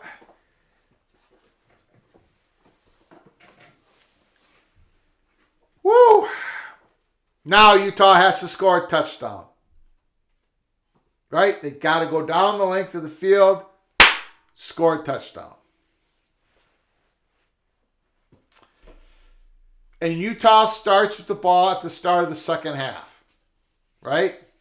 So don't give the ball to USC. Make this a long drive and punch it in. If you have to go for it on fourth down, go for it on fourth down. This is the drive. You got to score a touchdown. No ifs, ands, or buts about it. Utah's got to get it done. Tony says USC is a legitimate national championship contender. No one's going to want to play them in the first round.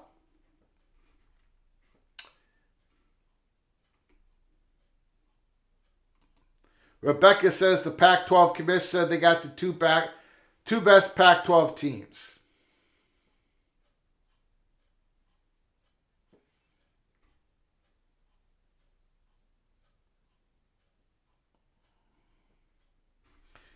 Badger Ron says I made a good point. I think he means I made a good point. And if that's the case, it just proves again, even a blind gopher can pick up an acorn once in a while. 17-3 USC. It does look like I won't be singing the Utah man once again. I feel bad. We've had a couple times generous donations to our channel that if Utah would win a game, the first time was against Oregon, I would sing their beautiful song. Now against USC, if they win, I'd sing their beautiful song. Doesn't look like it's going to happen either way. Maybe next year, or maybe the bowl game, Utah. Maybe the bowl game. Maybe the bowl game.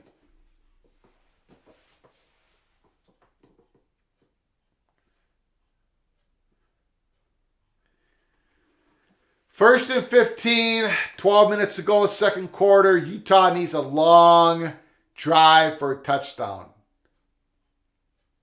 Almost picked off. Second and 15. This game is getting so very dangerously close to being an absolute blowout.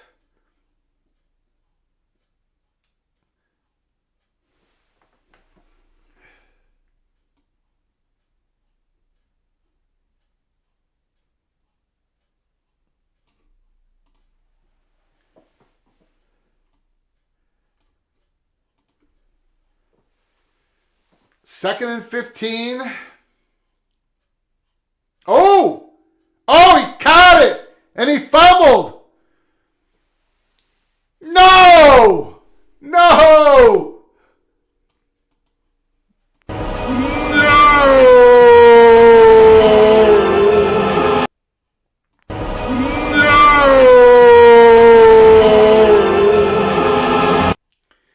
Worst case scenario just happened.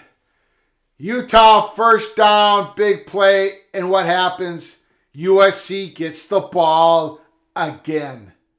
They get another defensive turnover while their player gets a bloody nose.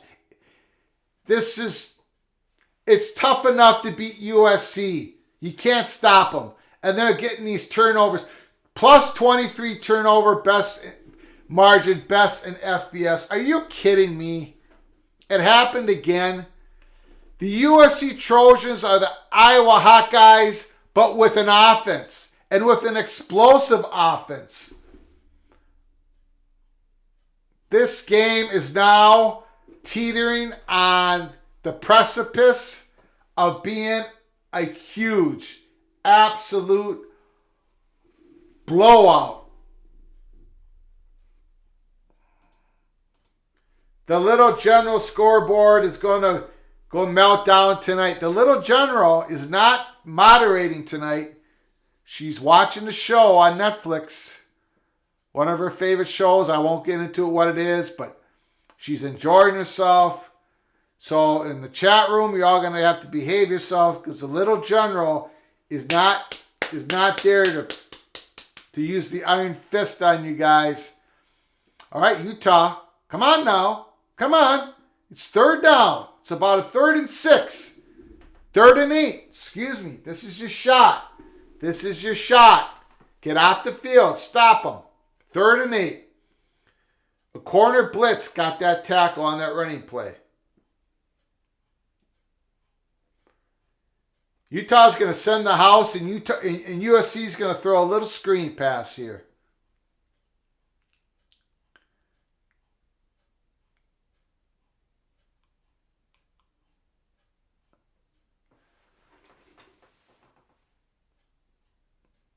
They stopped them. Utah stopped USC after the turnover. It went high.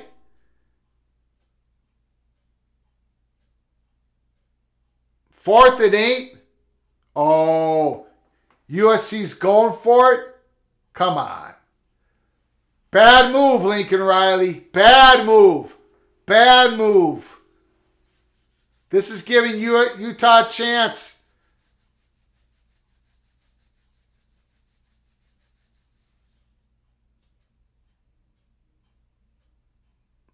Deflected away, and they call flag. Who'd they call flag on? Who did they call flag? On USC. Bad call by Lincoln Riley. Should have just punted it. I know it was a long field goal, fourth. Just, you want to bury Utah deep in their zone, have them come out again, you get the ball. Now you've given Utah some life. Now you've given Utah some life. Bad move, Lincoln Riley. Did Lincoln Riley open the door? Did he open the door? Did he open the door for Utah? This is what I say to Lincoln Riley's decision.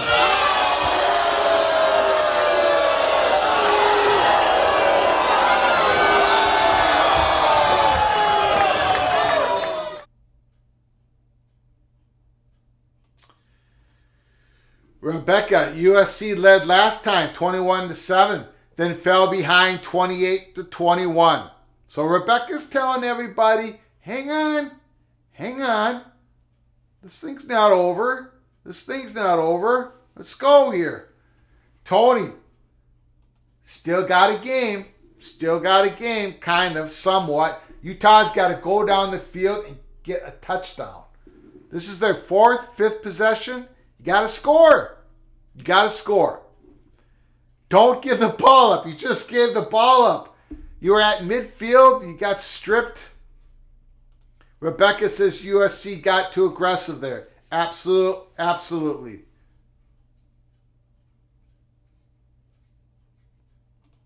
Rebecca, big hold on the guard. They'd be punting no matter what. However, they don't get the punt here. Utah gets the ball at about their 37, 38-yard line. So, no punt deep in their territory. So, again, thanks for everyone showing up. Smash that like button. Subscribe to our channel. Share the video with your family and friends. $, chat, super chat if you want to make a donation to the channel. And if you want me to sing a song tomorrow, some type of scenario, let me know with the donation. Again, we're going to be doing the live show. Watch party, Michigan versus the Spoilermakers. The Boilermakers, the Spoilermakers. Purdue versus Michigan. Aiden O'Connell, the quarterback of Purdue. His brother passed away last week. He played in that game against Indiana with a heavy heart. He pulled the Boilermakers to victory. Shall he do it again? Is there another big upset in the making for Jeff Brom and Purdue? Come watch with us tomorrow night. Can't wait. Ryan Matson, I can't wait for USC to join the Big Ten. Yeah, it's going to be fun, Ryan. It's going to be fun.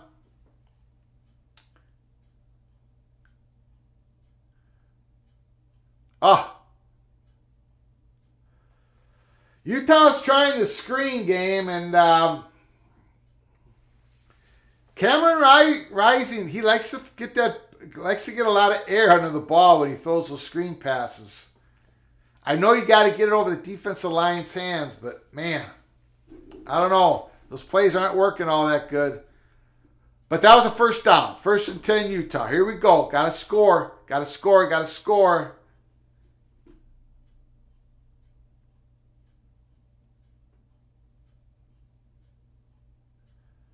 Utah gets the ball to start the second half. Get a touchdown here. Somehow stop USC from scoring to end the second quarter. Crawl back into this game. Crawl back into this game. 2nd and 6.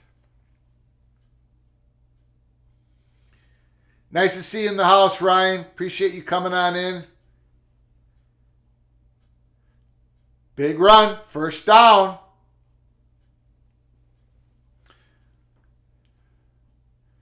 First down, Bernard. Tony says Deion Sanders to announce his future plans on Sunday. I think early in the week he mentioned that he would be at the school that he's going to next coach at. Be at Jackson State, Colorado, Cincinnati, South Florida. He would be actually at the university. I don't know if that's still true or not. But that was his plans a couple days ago. 1st and 10. Yeah, they're getting some room there. Utah, oh no, another fumble. Utah's got the ball again. I mean, Utah got it. They got the recovery. Holy smokes. Wow. Anyways.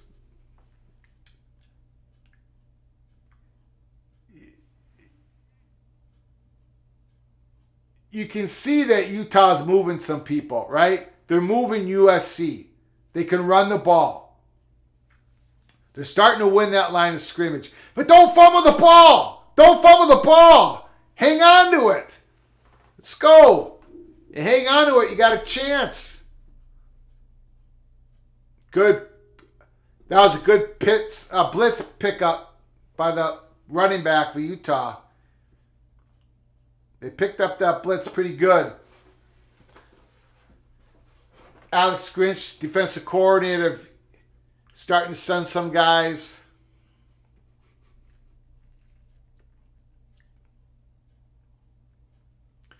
Second and 7.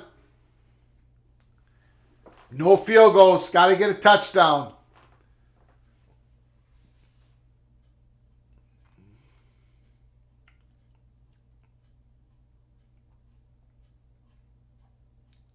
Good run. Good run. It's a 3rd and 3. 3rd and 4. I keep hammering it. Keep running that ball. Tyler Nubin will return next year. Big news for the Gophers.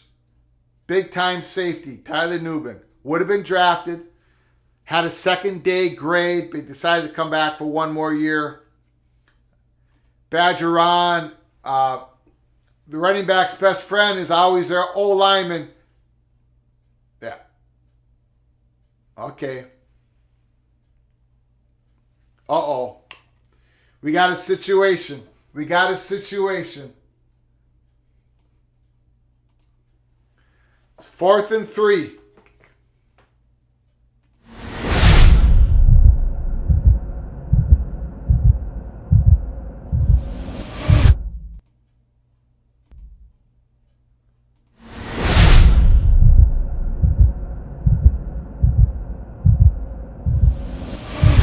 Got to get it.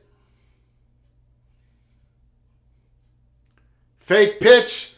First down rising. First down rising. Woo! 1st and 10. They got to get a touchdown here. 4th downs, you got to go for them all. You can't be punting. You can't punt Utah unless you're deep in your own territory. You got to roll the dice. You're behind 17-3 to the great Caleb Williams. 1st down and 10.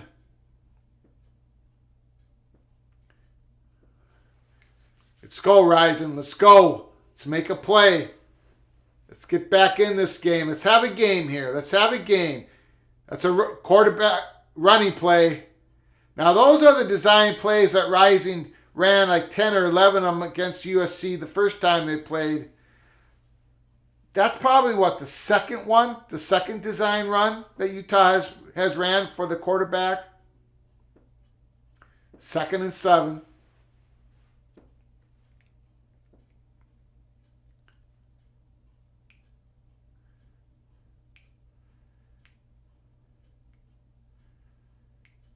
Second and 7.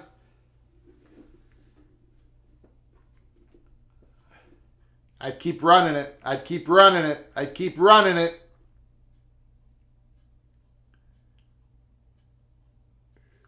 Ooh.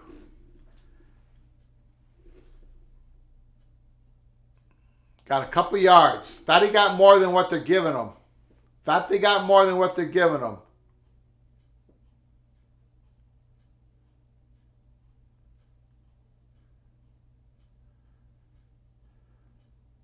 We got a 3rd and 4.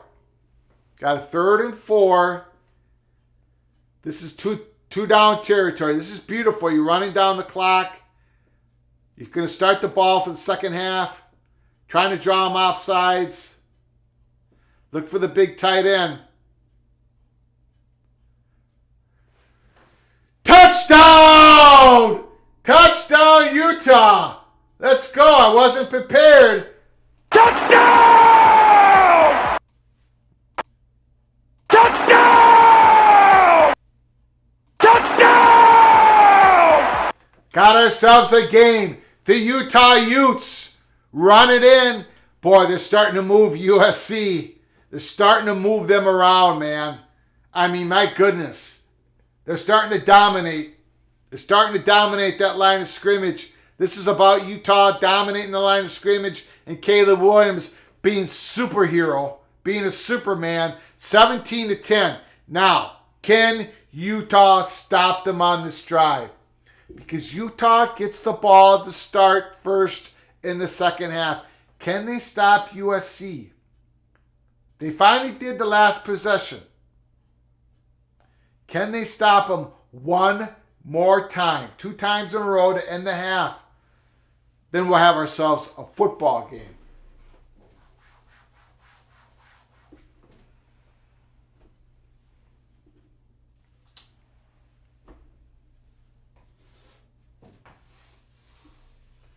Look at that. 17-10. It looks a lot better than 17-3 if you're rooting for a competitive football game like I am. Tony, Michigan's running back out for the rest of the season. How bad is that going to hurt them? Yeah, it's going to hurt them. Blake Corum, he was the heart and soul of Michigan's offense. The heart and soul of Michigan's offense. We saw what Donovan Edwards did, the backup running back, a huge recruit out of high school. Huge, couple years ago, big time recruit out of high school. Much bigger than Corum was. We saw what Donovan Edwards did to the Buckeyes, but I'd rather have Corum. That's going to hurt Michigan.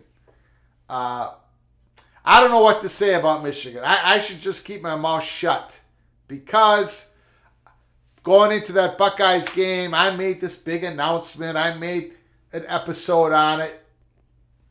I said the Michigan's passing game was broken. What did they do? Bam, bam, bam. J.J. McCarthy, 3 long touchdown passes. So I was completely wrong. So I better watch what I say. Rebecca, Utah's defense needed that drive. Great comment by Rebecca. Of course, that's important for Utah's offense to finally score a touchdown. But the defense got a little bit of rest, right? And that last drive, they actually stopped them. Maybe get some confidence, get something going.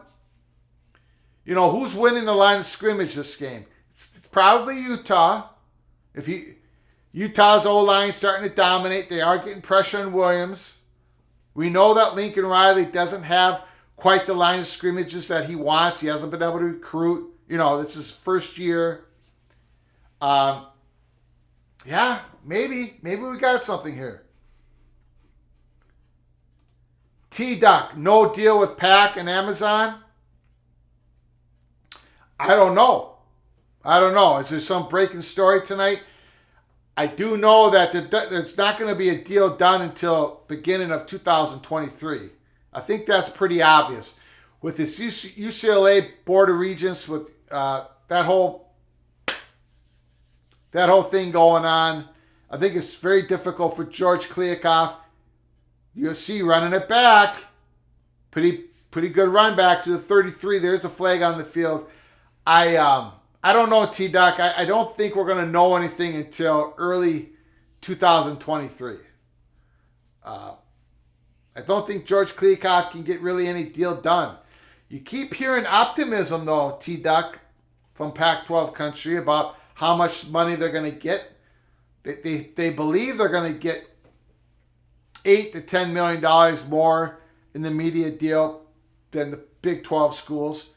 They're not going to get the exposure the Big 12 gets, but they're probably going to get more money. At least that's what Pac-12 country thinks. We shall see. Badger on. Hold on, Sparky. It ain't over till it's over. It was not over when the Germans bombed Pearl Harbor.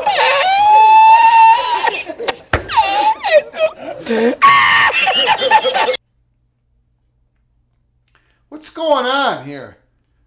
What's going on with Utah's secondary? That's supposed to be the strength of their defense. They're losing guys. What is that? What is 28 doing? I mean, there's broken... Look, Caleb's awesome. Caleb Williams is awesome. But you can't just leave these guys wide open. It's broken play after broken play.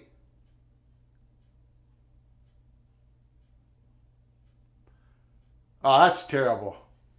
That's terrible defense. Terrible defense. Come on, Utah.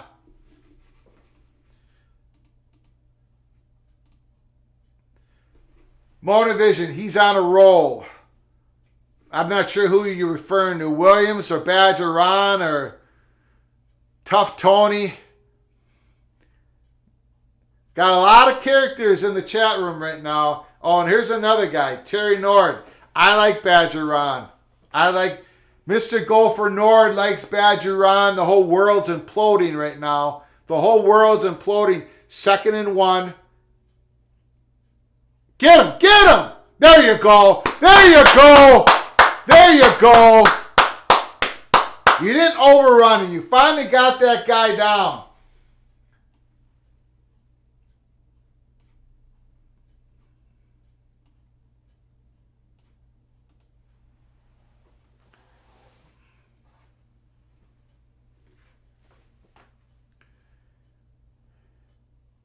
There we go. 3rd and 8. Get off the field. Get off the field, Utah. Get off the field. Make a play. Somebody make a play. Oh, he was down. Was he down? Did he make a first down on that?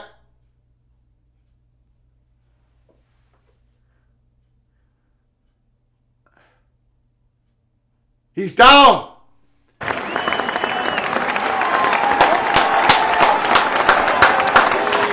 He was down. He was down. He was down. They're going to have to punt the ball to Utah. Utah's going to end the first half with the ball. And they're going to start the ball in the second half. That's official review. He was definitely down. USC's going to have to punt the ball. This game changed. Listen to me. Everybody in the chat, listen to me.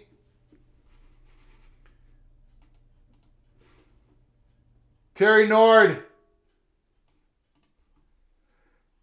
Shouldn't our host be objective? Not happening. This game turned around when Lincoln Riley went for it on 4th down, up 17-3. And you know what your host said at the time? Lincoln Riley screwed up. Even before we saw the result of the play, I said he just left the door open for Utah. It was a bad mistake. Should have punted. Utah should have deep down in their territory, down 17-3.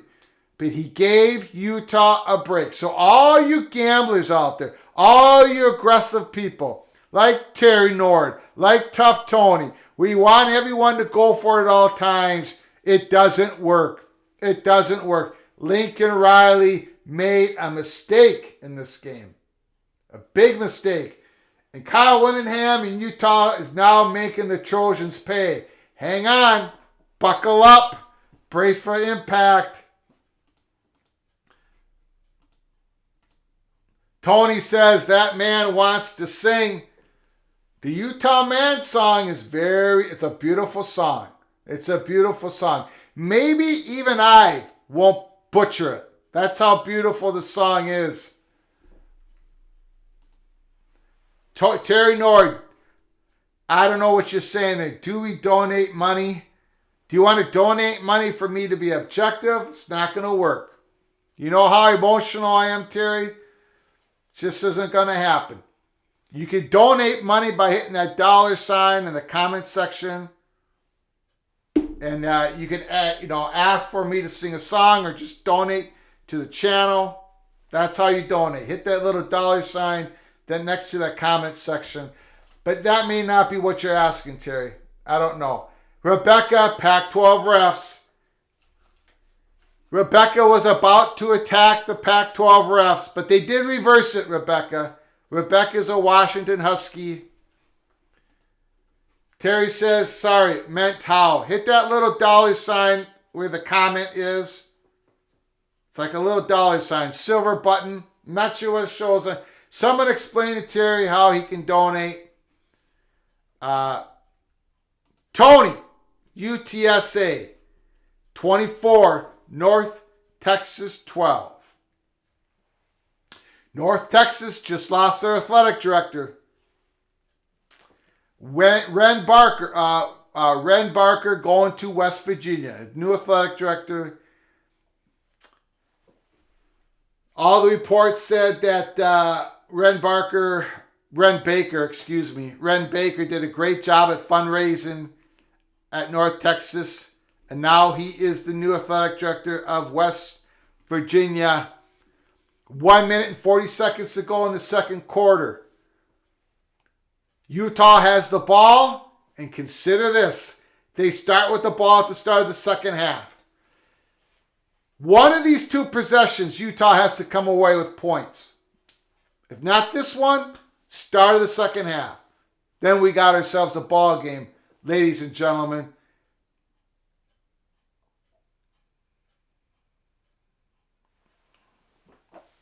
Kincaid, the big man from Utah. I don't know, he had about 65 catches this year. Brilliant tight end. The start. Oh! Jeez! Drop ball by Bernard. Oh! Oh, man, and he had room to run. Holy smokes.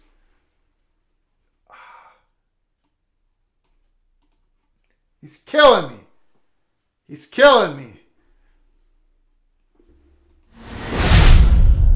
2nd and 10. We need a play. Utah needs a play.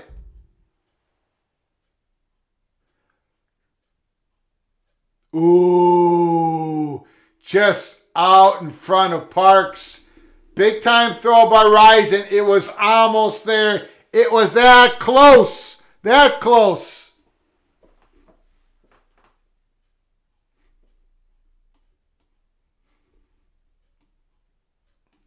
Oh, that was close.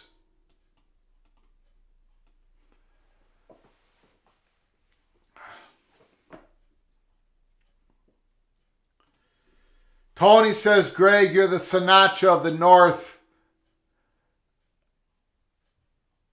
Oh, big time throw. Big time throw. Bernard gets it back. He makes the play. He makes up for his drop pass. First down, Utah. A minute and 14 seconds to go. We're at the 46-yard line. Rising is starting to feel it. Nice little dish off. Probably should have went out of bounds. But Utah's got all three of their timeouts. Utah has all three of their timeouts. Plenty of time. 54, 53, 52, 51.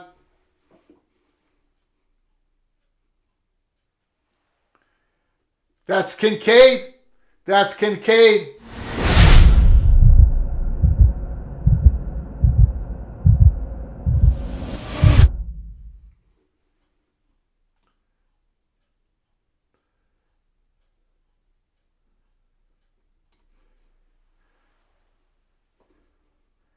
Kincaid is starting to dominate. Kincaid is starting to dominate.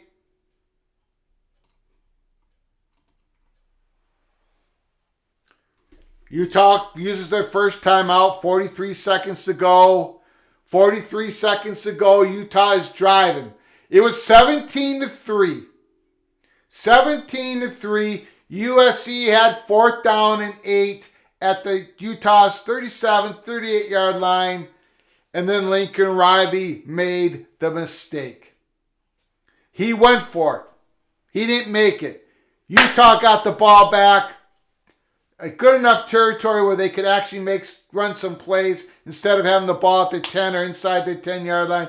They went down and scored. The game has flipped on Lincoln Riley's mistake, coaching error. Corner blitz. He got rid of it, but he got hammered when he got rid of it. They did a corner blitz. A lot of corner blitzes by USC. Lots of corner blitzes by USC.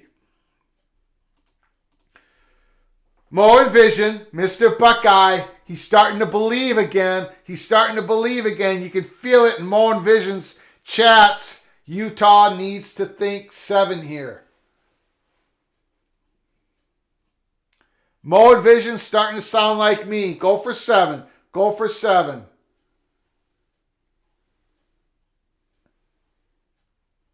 Uh-oh. Okay, Rising did a great job getting rid of that ball. They probably should have called holding on Utah. Terry Nord, Riley wasn't going to punt in that situation, and that was a mistake. That was a mistake. He should have did a Big Ten punt. He let Utah get off the mat. He let Utah get off the mat. They didn't have to go for it. They could have punted it, let Utah drive 90 yards down the field. When they hadn't scored a touchdown all game, they let Utah. They were rushing the bid, Terry. Look at that. Look at Kincaid. First down, Kincaid. First down. That's your NFL tight end. Terry Nord. They rushed the bid. They rushed the bid. They rushed trying to win the game at that point. They need to win the game at that point. They let Utah off the mat. And we called it here at Peek Around the Corner. Greg, what state is Rising from? I don't know. I do not know. We have to check that here at halftime. Where's Cam Rising from? Where's Rebecca? She's our Pac-12 representative. Or Wiltude. Where's he? Wilyute. Where's Wilyute? Don't know where he is. He better come back because I might be singing the Utah fight song at the end of this game if Utah pulls us out.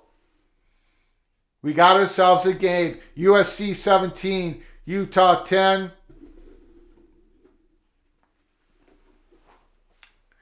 Now at halftime, I'm going to get myself something to drink, something to eat. I'll be back. So please come back with us in the second half. We got ourselves a game. Mona Vision says Cam Rising is from Ventura, California. Ooh, just missed and almost an interception.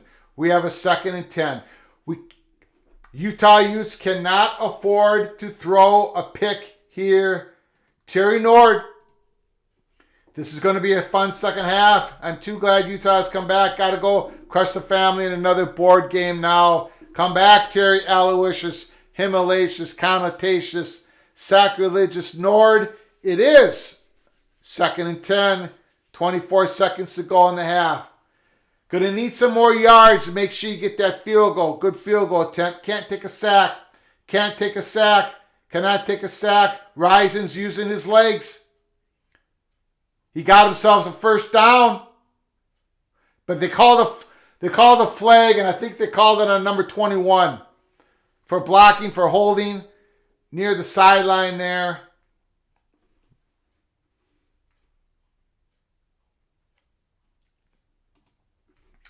Tony, beautiful stadium, Mortensen Construction, headquartered here in Minnesota, built it. Rebecca, Rising transferred from Texas. Oh, that looked like a good block. He's just dominated the guy. That looked like a good block to me. He just he didn't have his hands outside. He just took them and threw him to the ground. That looked like a good block to me. 25-yard line, 17 seconds, 2nd and 9. Get yourself in field goal range. Get a few more yards. Oh, big time throw. The other tight end. Yasmin gets the ball. 5-yard line, 11 seconds to go. You got one timeout. And Utah just called their final timeout. You got 11 seconds. So you got 2 shots in the end zone. 2 shots in the end zone.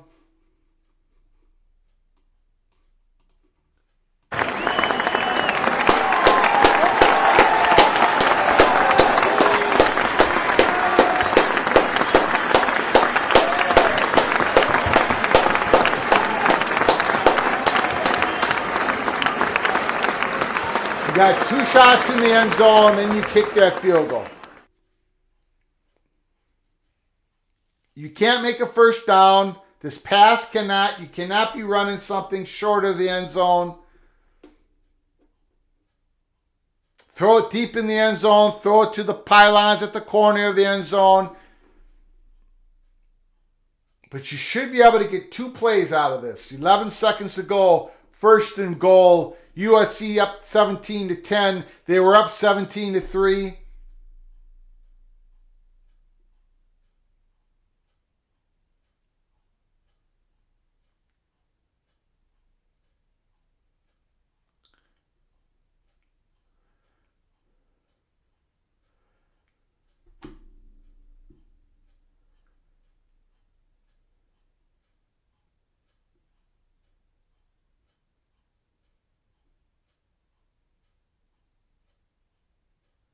He dropped the ball. Kincaid, their best football player on the offensive side of the field, just dropped the ball. Holy smokes. That was a touchdown. How much time do they got left here? How much time they got left? Should have time for one more. That was a touchdown. That was a touchdown. Wow. Their best player dropped it. 2nd and goal. 2nd and goal.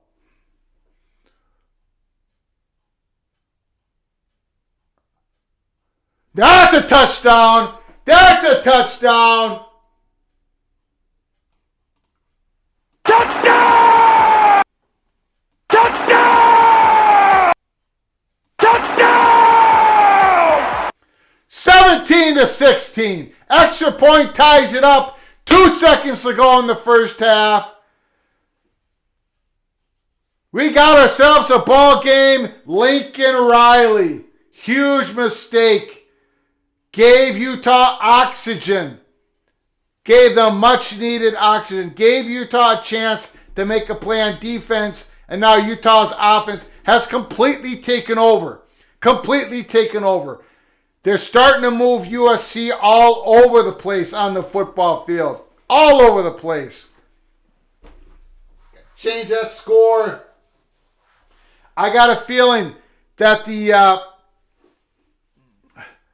scoreboard is going to be a lot of action. A lot of action in the second half. We got a 17-17 game. Woo! Tony. This game flipped on a dime. It flipped because Lincoln Riley made a crucial mistake. Monovision, there you go, Utes. Oh boy, oh boy. Ohio State Buckeye Nation is standing on their feet. They're rocking and rolling. They're taking out the extra case of beer at halftime. The little squib kick. USC's, I don't know what the hell they're doing. What is going on? Luckily, USC recovered it at their own 2-yard line. Trojans, out of control. Kincaid isn't even up for top tight end award nationally. He had a great season. A season which Utah saw the quarterback get nicked up, their best running back go down. Good player, real good player. Monovision, make USC play tight in the second half with that score. Monovision, that was dangerous. Okay, I'm just going to leave here for, 5-10 minutes. I'm going to get something to drink. I'm going to get something to eat. You're going to see the screen remain as it is. Please come back for the second half. We got ourselves a game. We thought it was going to be a blowout. But then Lincoln Riley gave Utah a gift. And Kyle Winningham said, "Thank you very much. I think I will accept." So, I'll be back. You be back. We'll all be back. Second half. Pac-12. This is going to be drama. Please stick with us here at College Football's Peek Around the Corner. Pac-12 Championship. Utah versus USC.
Okay, we are back.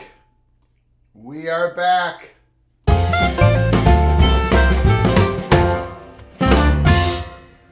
All right. 17-17 will do. Mr. Utes is in the house. Great comeback in the first half. Plus, there's something off with Williams. His hand is hurt. And the lower body looks off too. It's getting interesting. Go Utes. Go Utes. Let's do a recap of the first half. Let's do a recap of the first half.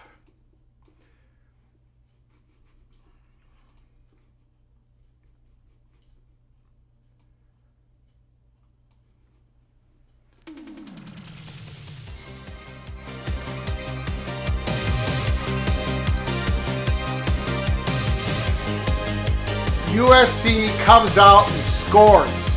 Caleb Williams, 2 beautiful throws, touchdown, 7-0. Utah goes on their first drive. They were able to kick a field goal, 7-3. But again, Caleb Williams, long run, goes right down the field, 14-3. 14-3 USC. Unstoppable. Again, Utah gets stopped. They get a strip fumble. The receiver had a first down, but he fumbled the ball. USC got it. USC's up 17-3 with the football, and they were finally stopped by Utah. At the 38-yard line, 4th and 8. Lincoln Riley decides to go for it on 4th down. Instead of punting it, to try to trap Utah's offense down deep in their territory, down 17-3. He goes for it. They didn't make it. It gives Utah life. They go down the field, score 17-10. Utah gets the ball back again, goes down the field and scores with 2 seconds to go in the first half, 17-17. Utah starts with the ball at the start of the second half. 17-17, Utah dominating the line of scrimmage. Now, USC. Is Caleb Williams hurt? Is he hurt? Does he have a lower body issue? Because he's been hit quite a few times. He's been hit quite a few times. Drama, heavy drama here going in the second half, 17-17. I hope you don't mind. I've just popped open a Diet Coke. I got some food I'm going to eat as we get ready here in the second half. I actually have to redo my TV. So just give me a moment.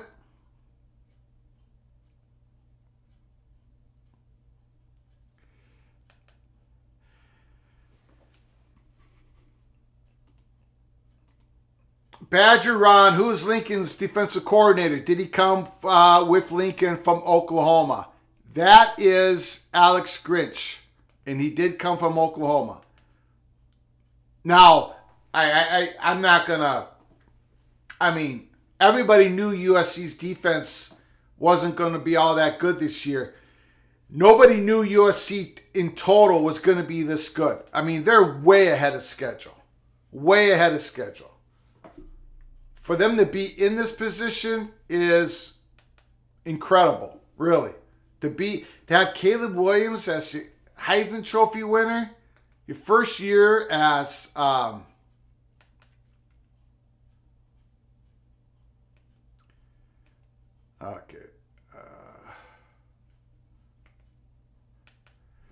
first year as quarterback, USC, coming from Oklahoma.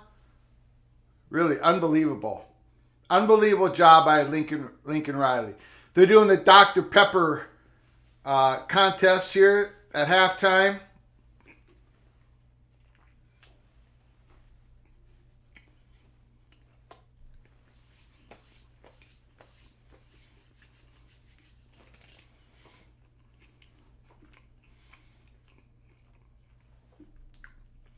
So,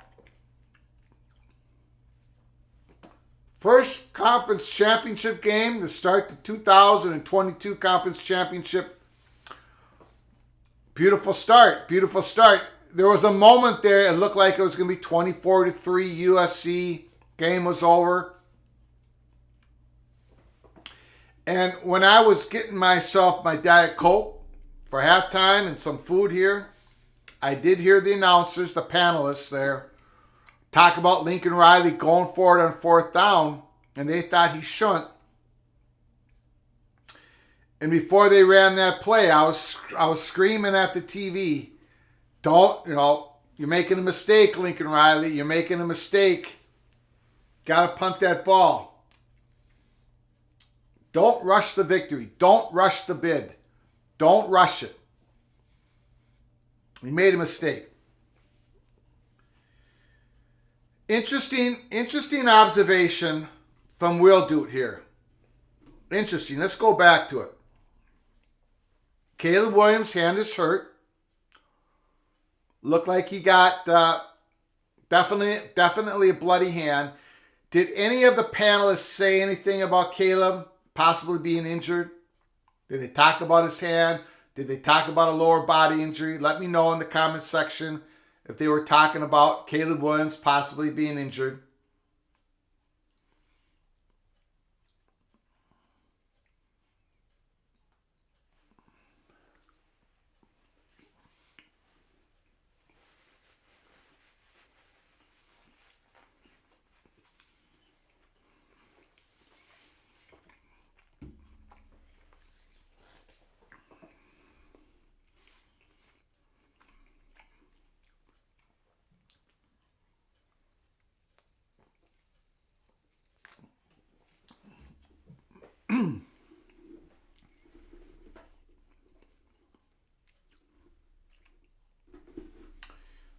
And you know that the Kansas State TCU game tomorrow,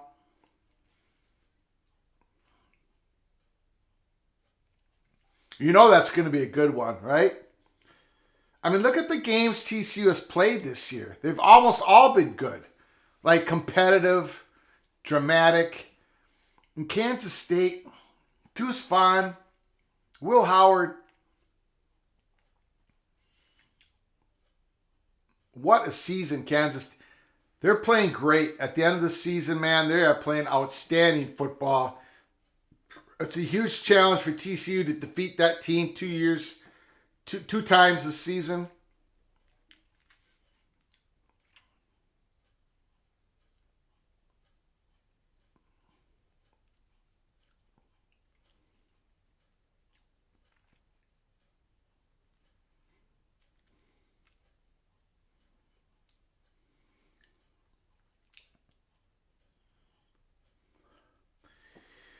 I got to tell you, as a Gopher fan, you see that big maroon M there?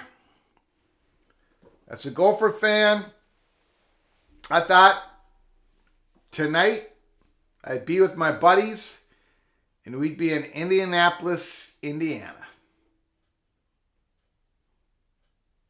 At Luke Oil Stadium. I thought we were going to be there. I thought we were going to be playing the Buckeyes, the Wolverines, and we didn't get it done.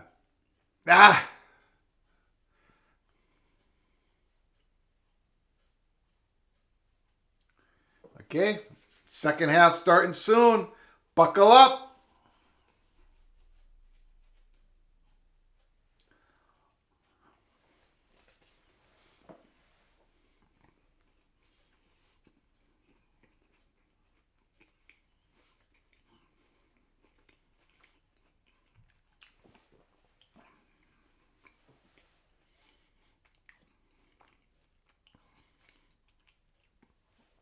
How does Buckeye Nation feel right now? Mo and Vision? How does Buckeye Nation feel right now? Here they are. They're basically writing off this game like most of the country. And then suddenly, bam, Utah.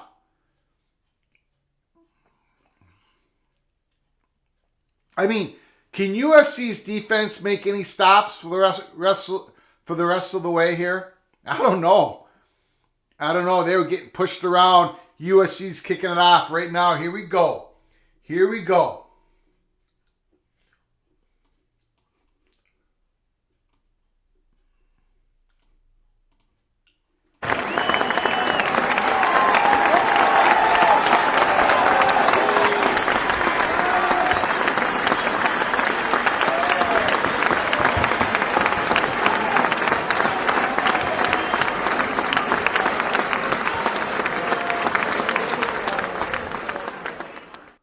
Moen Vision says Buckeye Nation feels great. Badger Ron says Greg, it will happen. Gophers will be in the Big Ten championship game.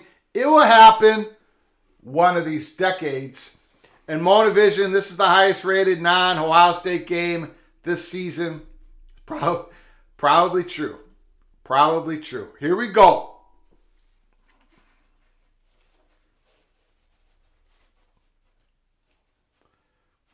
Run that ball, Utah. Run that ball. Take over that line of scrimmage right away to start the second half.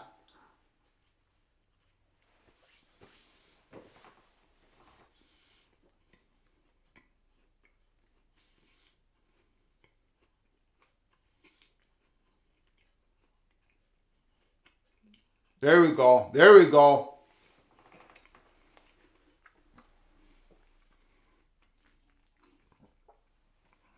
There's a flag. Face mask and USC. They started the half running the ball to Bernard. Give him the ball again. Give it to number 2 again. Let him get his lather up here early in the third quarter. Give it to him again.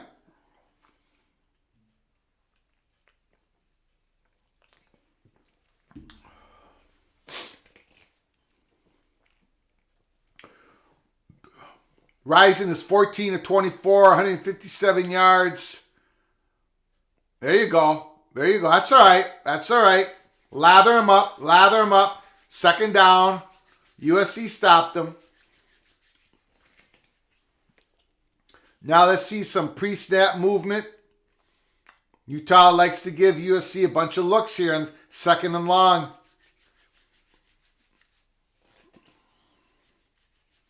USC was gambling there in the second quarter.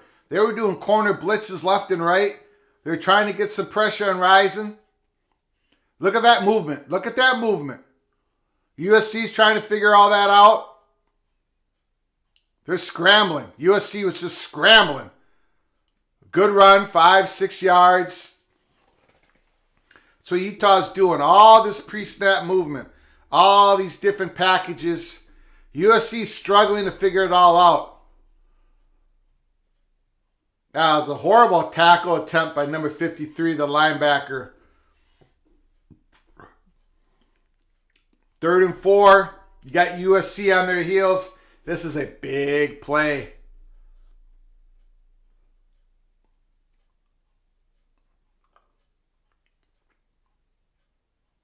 Oh, big time play by 91. By 49, of course. USC, big time play in the defensive line. They finally won a battle. They finally won a battle on the line of scrimmage. They stopped Utah. Utah's got to punt it. Now you play field position. Jeff Olson, does Badger Ron watch Locked On Badgers? Good show. Jeff Olson, another Badger in the house. He's asking Badger Ron if they watch Locked On Badgers.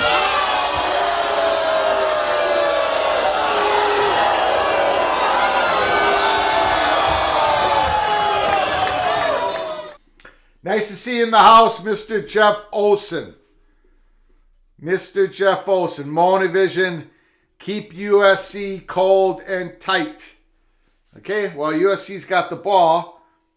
USC's got the ball. We got a game. 17-17. It was 17-3, and then Link Riley made a mistake. He went for it on 4th down, gave Utah life, and Utah's been dominating this game ever since. But USC got a nice stop there. They're big-time defensive players. I can't pronounce his name. Number 49, Tuliopo, something like that. Makes a big play. 12.5 sacks this season. Big-time player.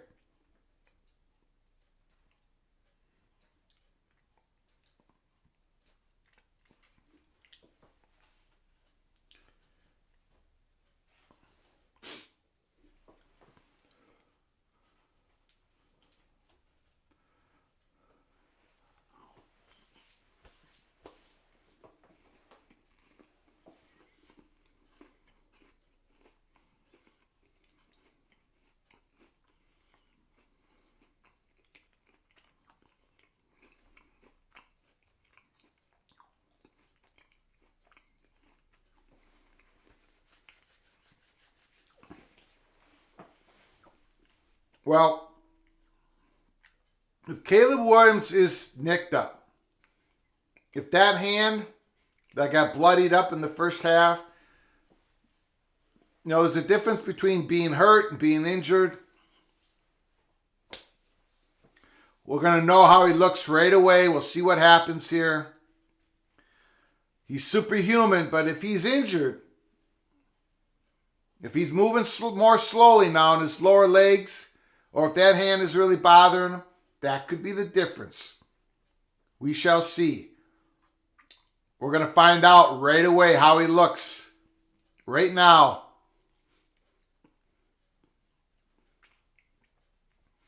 This game has so much importance to USC. If they win this game, they're going to be in the 4-team playoffs, which I call the 4-team invitational. If they lose this game, they're going to be going to the Rose Bowl, most likely.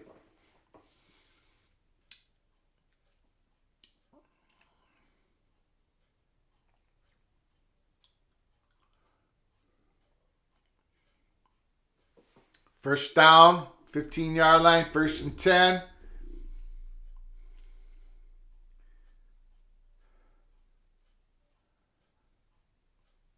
Okay, that first throw did not look good. Williams did not try to use his legs, so we'll see. We're going to keep an eye on Caleb Williams, Superman here, how well he moves here in the third quarter.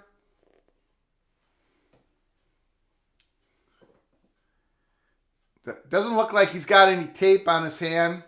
His hand probably is okay.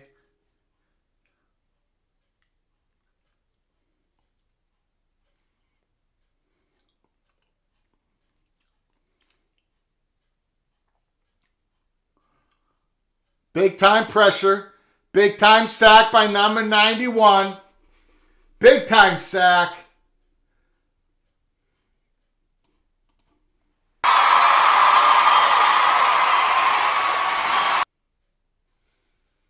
We got a 3rd and long. Williams is not using his legs yet here in the third quarter. Could there be something wrong? Could there be something wrong?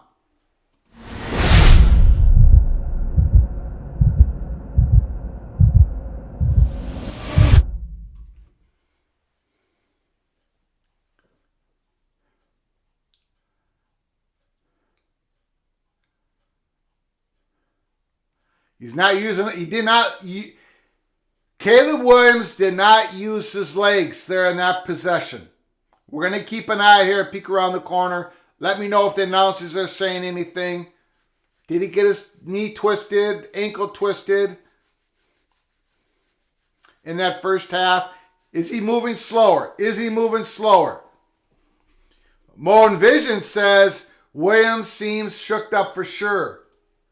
Did you see Brett McMurphy is reporting that Missouri refuses to play Kansas in a bowl game? I did see that, Tony, and that is horrible. Horrible for Missouri not to play Kansas in the border war.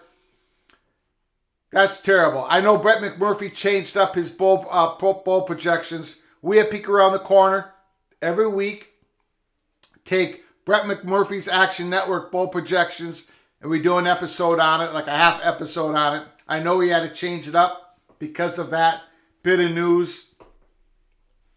Congratulations to New Mexico State for qualifying in their second bowl game in their history. 61 years. They just qualified for the second bowl game. Congratulations to Coach Jerry Kill. They're 5-6.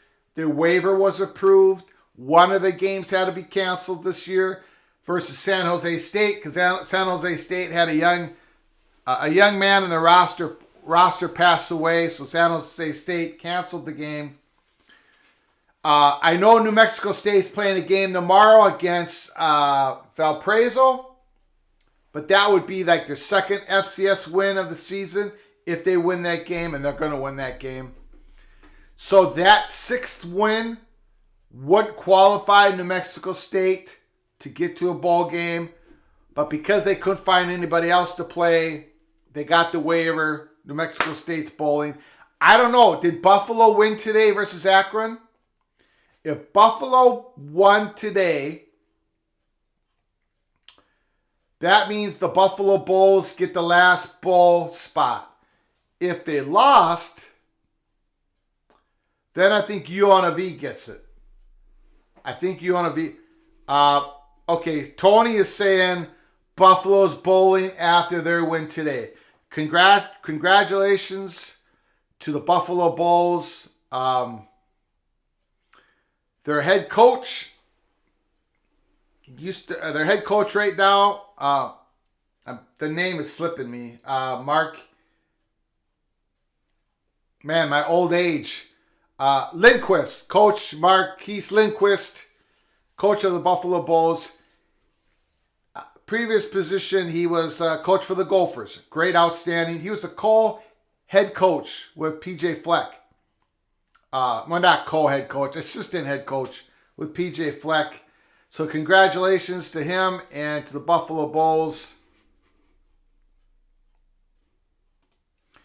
Tony heard Saban is going to retire before they have to play the Gophers. Oh, big time sack by USC. Big time sack. Again, they're blitzing their cornerbacks. Monovision SC team is terrified of Kansas. Gary, I would love to see Minnesota play Penn State in next year's Big Ten championship game. The last year for divisions, it looks like it. It looks like it, Gary. Last team, 4 divisions.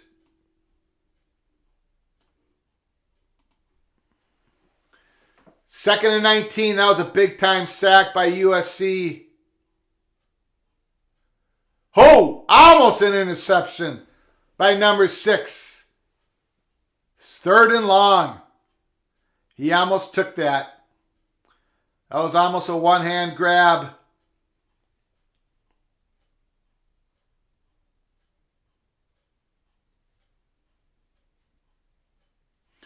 Okay, this is Utah's second possession in the third quarter.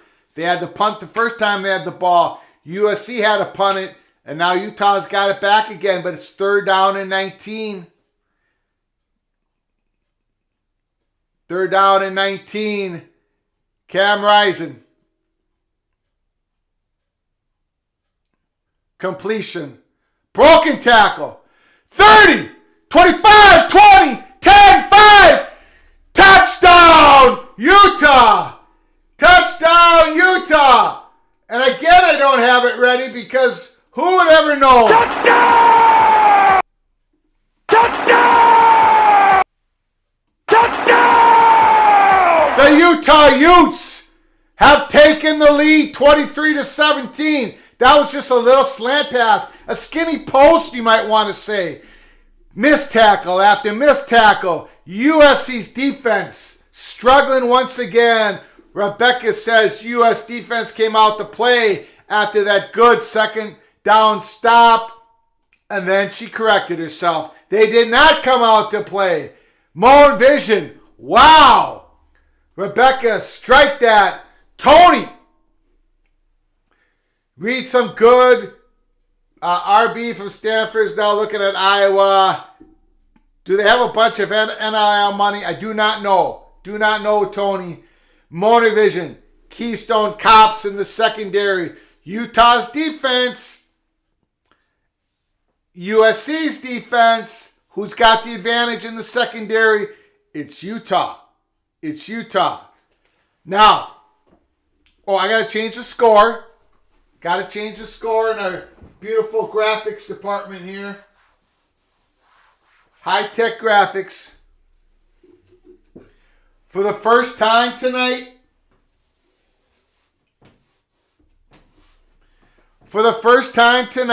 it's 24-17. 24-17, Utah has taken the lead. Utah has taken the lead. Holy smokes.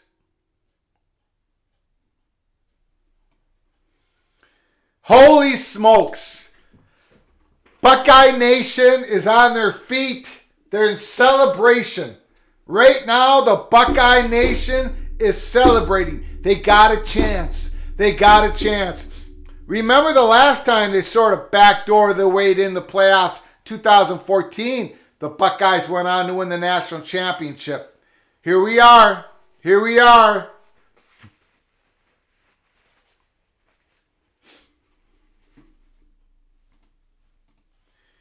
Terry Nord, bring USC to the Big Ten. Soft West Coast players. Ooh. Terry Nord is bringing the heat. Bringing the heat. USC is going to have to get bigger when they get to the Big Ten. If they can get bigger and have these great skill players, which they do, Addison, Williams, they won't have those guys. But at that level and get bigger, USC is going to be tough to beat. But they're going to have to get bigger. Rebecca, anywho, have a good night, Greg. I'm heading out for the night. Go Trojans because it's Go Huskies. Rebecca wants the USC to win because if they win, they go to the playoffs and Washington goes to the Rose Bowl. Good luck, Rebecca. Have a good night. Tony, Utah wins. Goldie gets the mayo. Ooh, Tony's right. I think Tony's right. Right now, it's pretty locked in that the Gophers are going to the Pinstripe Bowl against Syracuse. But if the Buckeyes go to the college football playoffs, that means Penn State go to the Rose Bowl. Everybody moves up a spot, and I think the Gophers might go to the Duke Mayo Bowl in Charlotte, possibly against the North Carolina State Wolfpack. We're going to find out. We're going to find out. Things are getting interesting.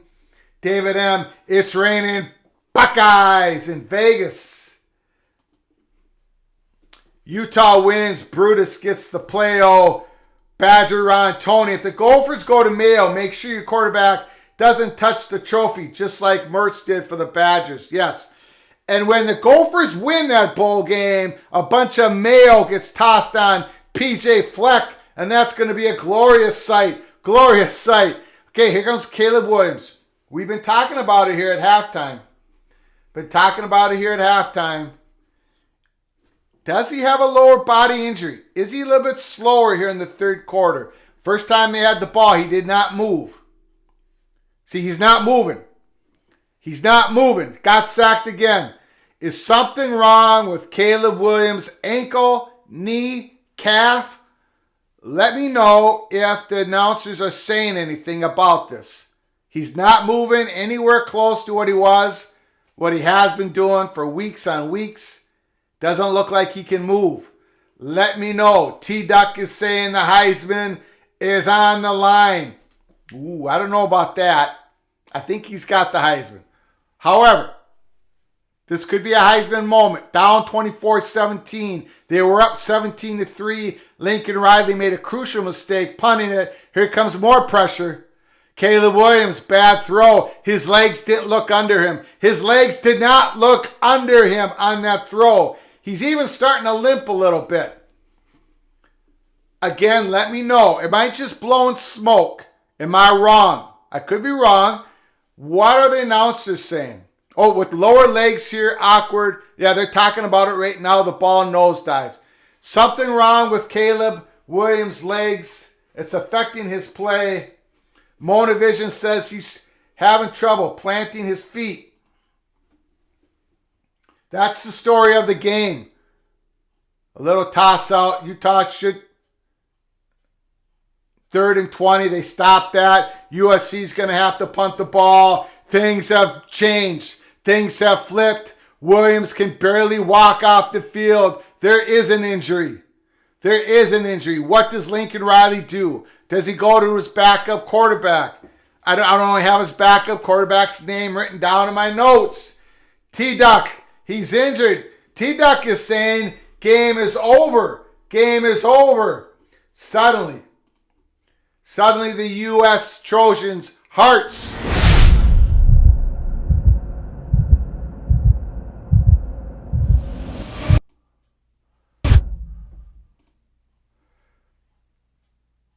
Utah's got the ball. Now, Tony, Goldie's up 5-0 over Michigan State on the ice, hockey. Monavision, Utah needs to pour it on now. I bet they run it some more to Bernard. I bet they run it. Watch that Bernard, watch that pre-snap movement. They move a lot and they confuse USC. Okay, they got one guy in motion. A jet strip. They had it covered, but a missed tackle. Another missed tackle by USC at the line of scrimmage. That's a gain of 7. USC played that well, but they did not wrap up. They did not wrap up. It's a 2nd down and 3, Utah. I can hear the noise from all the way here at Gopher by the Grace of God Studios in Minneapolis. I can hear the thunder coming out of Columbus, Ohio.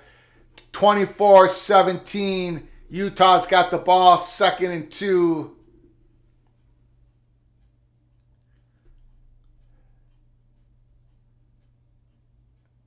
He got first down. He got the first down. It's too bad that Rising did not give the ball to Bernard on that play. I know he's reading that. He's probably reading that. It's probably some form of an RPO. But I think Bernard would have had a nice run if he would have handed that ball off. There was a hole right away. Total yards, 236 yards for Utah since the first quarter. Only 63 for USC since the first quarter. Terry Nord, T-Duck, Utah smells blood in the water. Terry Nord, holy bleep, USC tackle. Rising, back to pass. Going to Kincaid, it's incomplete. Good coverage on the big man, 86. Number 86, Kincaid, had 16 catches in the first game against USC this year when Utah won 43-42. He's caught some big passes tonight. He did drop a touchdown pass, but the next pass was a touchdown for Utah. Moe Vision.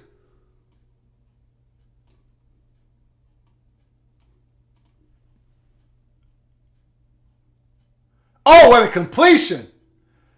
Good throw by Rising. That's only 1 yard. Only 1 yard. Monovision, 9 months from now, a bunch of kids being born named Cam here in Ohio.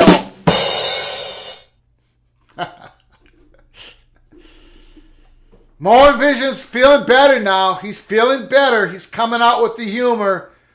Monovision is feeling better. Ooh, Tony says number 7 is warming up. I don't know who the name of number 7 is. I didn't write that down. I do not know who the backup quarterback is. Rising.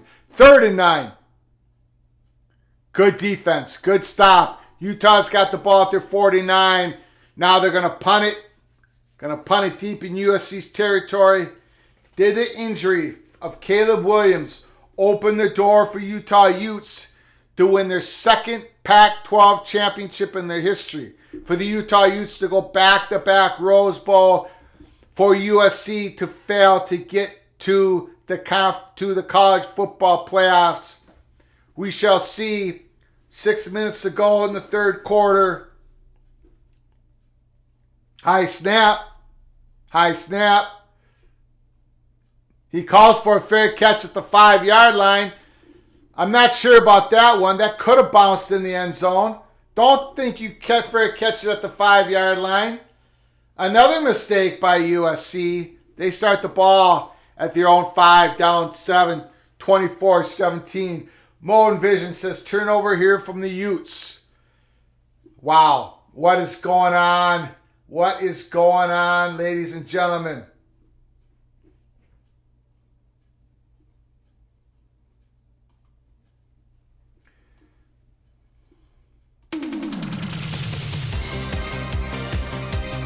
USC's got the ball at their own 5-yard line. Down 24-17. They had a 17-3 lead. USC needs to win this game. Not only win the Pac-12 championship, but to go to the college football playoff for the first time since this 4-team invitational was created. Lincoln Riley, first year at USC. Phenomenal job, but they're at the doorstep from cracking open. Remember, Lincoln Riley did not win any playoff games as the coach of Oklahoma.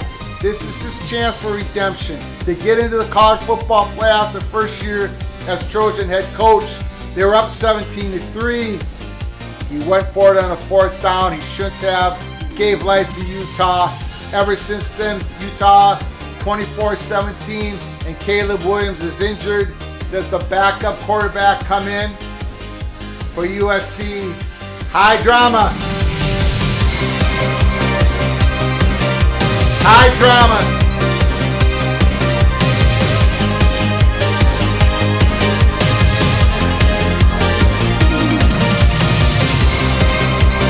Kick around the corner. Join us tomorrow night for Big Ten Championship watch party, Purdue versus Michigan.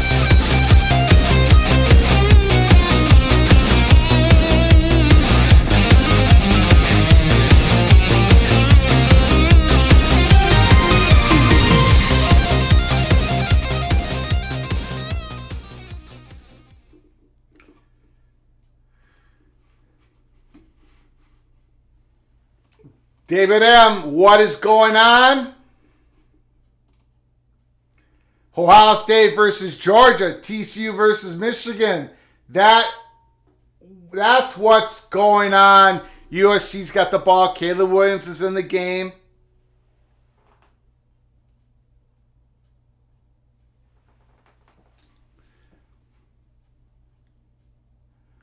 First and 10.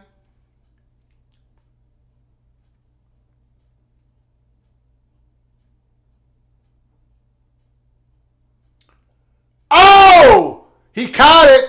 He caught it with great grab by 81. Great, fantastic catch by number 81.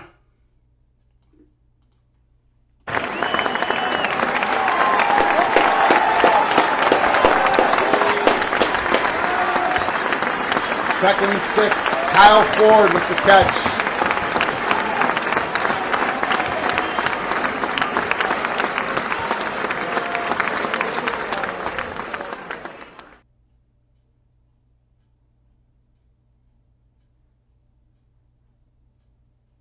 Ooh. They're going to review that. Are they reviewing that catch? I don't think there's enough to overturn it. I do not think there's enough to overturn it. I think it's going to be second down and 6.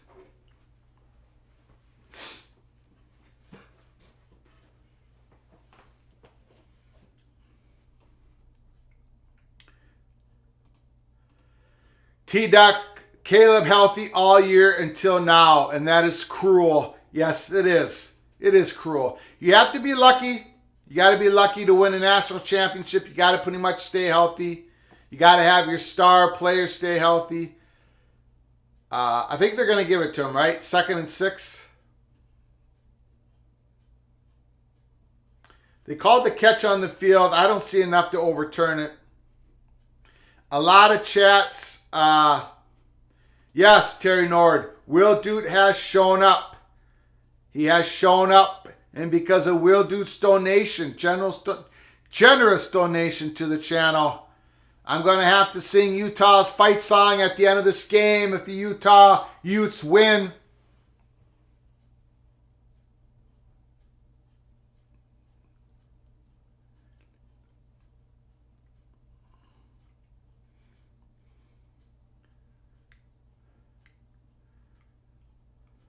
Oh, almost picked off.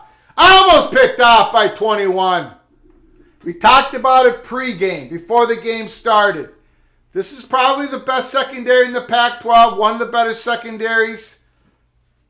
They match up well with USC when it comes to that regard. Almost picked off. They got Phillips back there, who's got 6 interceptions. It's third down. It's third down and 6. USC desperately needs a first down. They're deep in there. They got the ball at their own 9-yard line. 3rd and 6. Oh! Out the receiver's hands. Number 16 couldn't pull it in. He was Hearing footsteps, USC's got to punt it deep in their own territory. Kyle Winningham, he punted the ball at this 53-yard line. At their 47-yard line. Pin USC down, and now USC's got to punt it.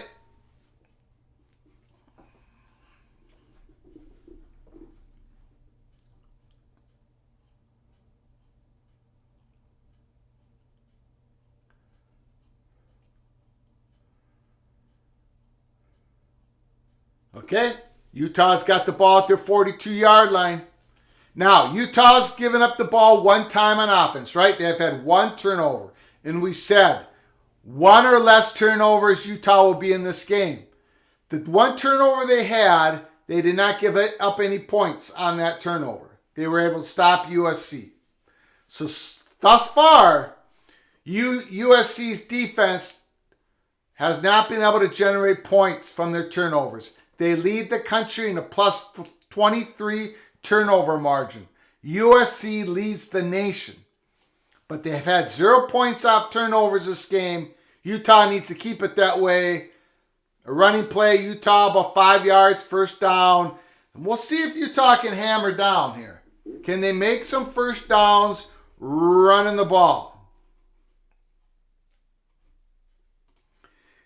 Terry Nort, I've spent the last 10 minutes trying to donate. Wife has so many checks on my money.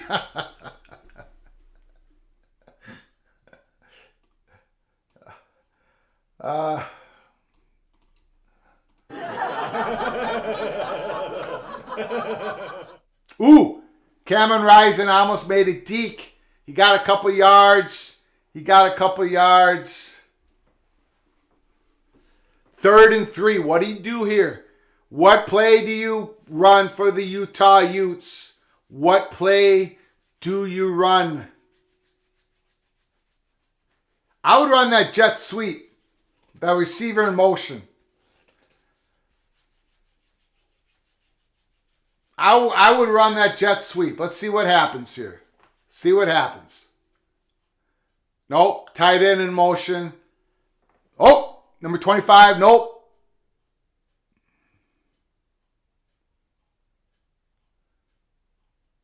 Oh! Holy smokes, Rising got hit. But he bounces back up. Holy smokes.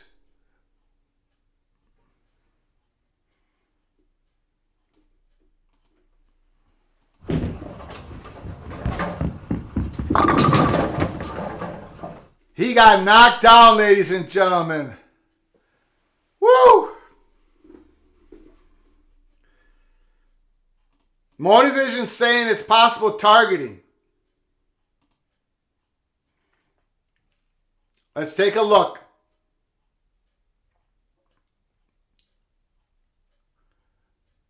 No, don't think so. Think that was just a good legal hit.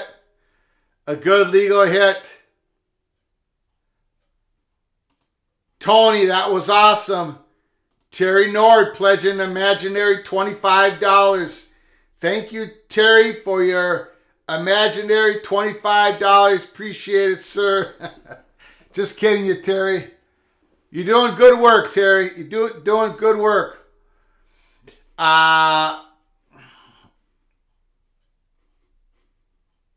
Tony says holding on the D. Holding on the defense.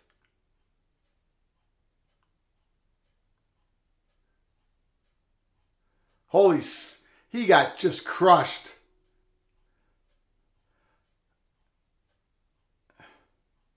First down and 10, Utah. I don't know.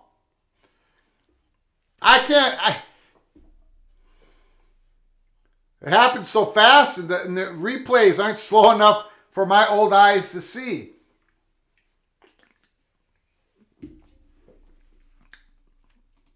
Motivision saying crown of the helmet. Terry saying still a penalty on USC. Tony saying maybe. We're all over the place in the chat room. I have no idea. The game moves too fast for me. Oh, yeah,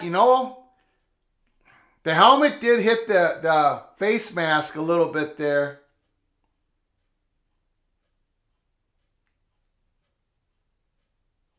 Ooh.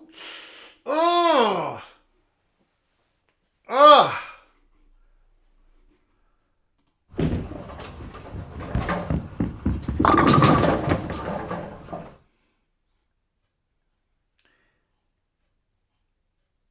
He got hit. He got hit. That might have been targeting. I don't know.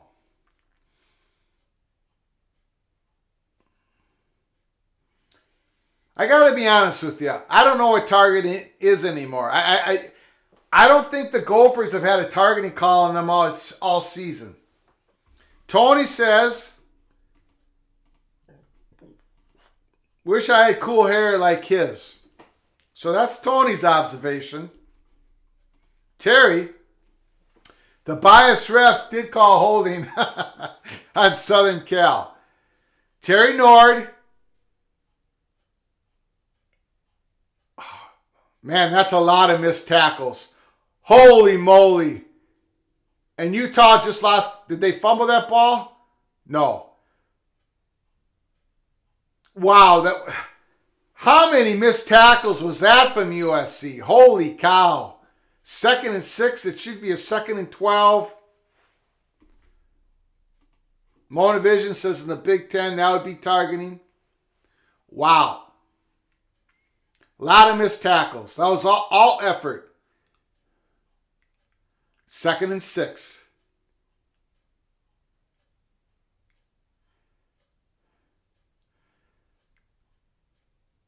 Oh, he caught that? Did he catch that? Bernard caught that? Holy moly. Out of the backfield. He bobbled that for a second. That could have been picked off.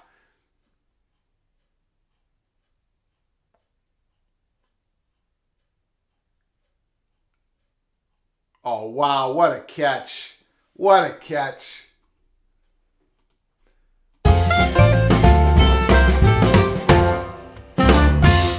Beautiful catch. Total yards this quarter, 94-1. It's been all Utah. It's been all Utah. Rising, keeping the ball. Okay, that's okay. We got a flag.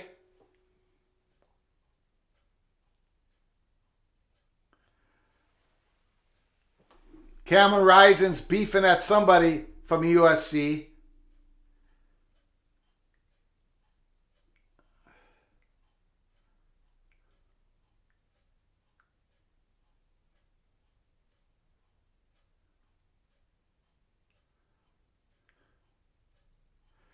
First and 20.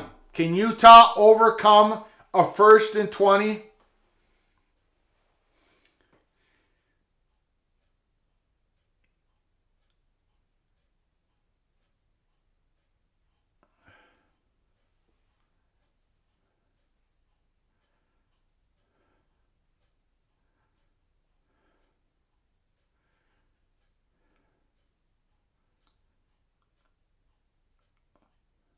Completion. 2nd down. 24-17 Utah. A minute to go in the 3rd quarter. And at one point the score was 17-3 USC with the ball at the Utah's 37-yard line. The game flipped. Lincoln Riley decided to go for it on 4th down, 4th and 8, and they didn't make it. And it's been Utah ever since.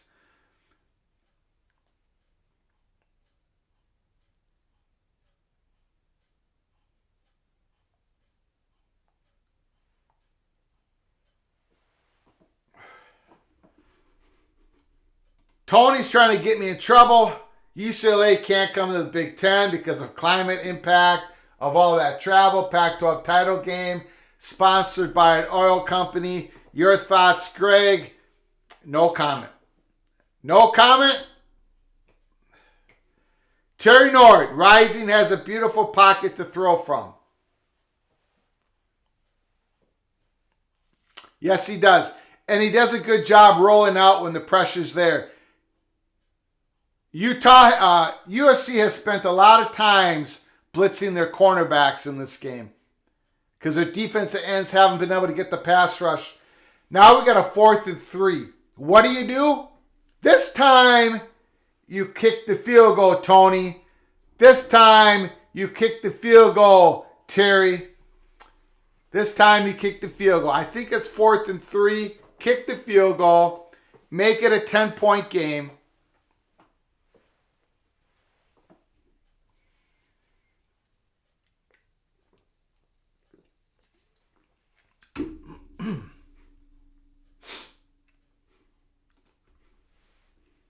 Tony's agreeing. Yeah, don't go for it here. Kick that field goal.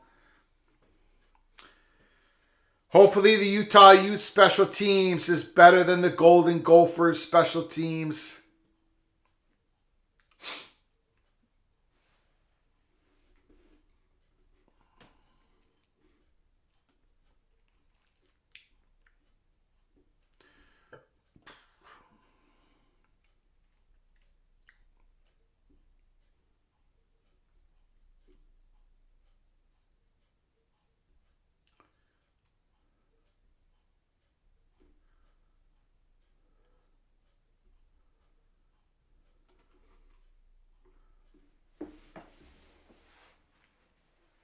Badger Ron is saying take the points.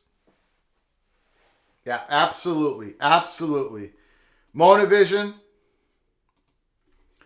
Go up by 2 scores. Have faith in your defense.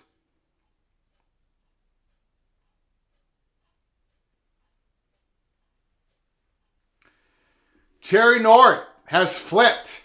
The flip-flopper that Terry Nord is. I'm now going for the Utes. Get 2 Big Ten teams in the playoffs. And that's exactly what's going to happen.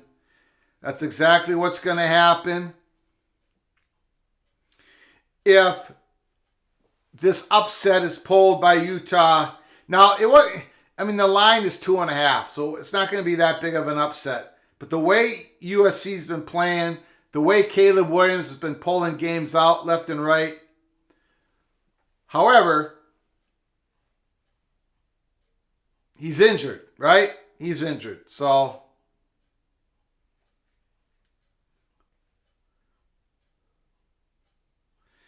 I don't know. Do you guys know what exact play Caleb Williams got injured on in his lower body? I don't know what play that was.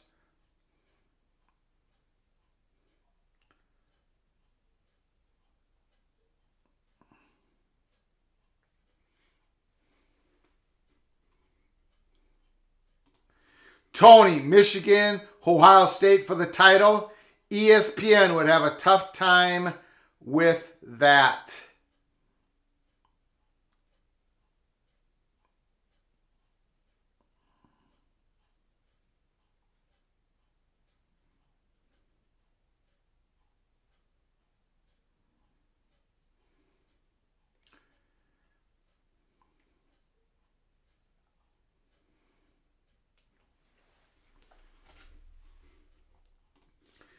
Gary, 2 Big Ten teams in the playoffs would be great. Greg, we need a Big Ten fight song. Well, this is a national college football channel. We don't do just Big Ten here. Look, we're in the Pac-12 championship game. We're doing a watch party. Mona Vision's not counting his chickens until they hatch. I am surprised because there's been one fella on Twitter who keeps saying he's going to donate for me to sing Hell to the Victor Michigan fight song if Michigan wins tomorrow night against Purdue. But I don't see him in the house tonight. Do not see him in the house. Badger Ron, here we go. Make this field goal. It's good. It's good.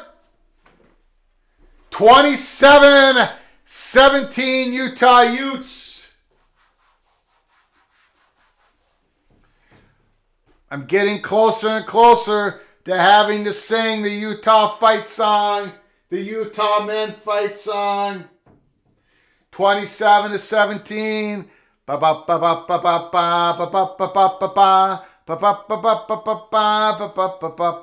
how it goes. I'm going to have to sing the words.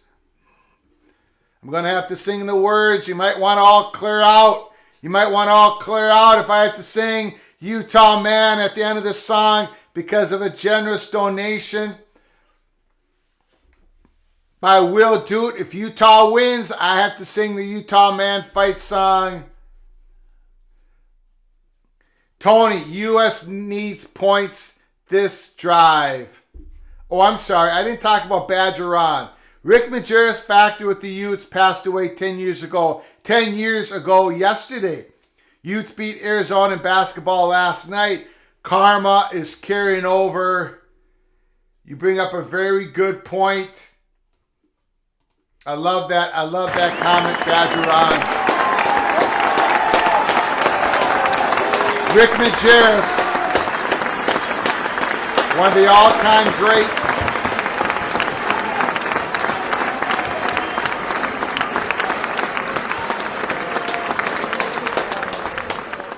Rick Majerus spent a lot of time on KFan Radio here, sports radio program in Minnesota.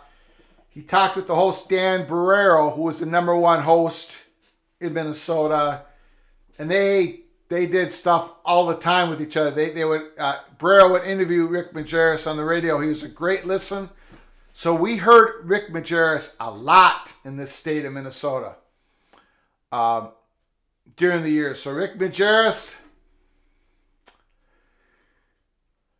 here we go, 1st and 10. USC got about a 4-yard gain. Mo and Vision's going after the Wolverines. Never trust a Wolverine. Again, something's wrong with number 6. He went down to the ground.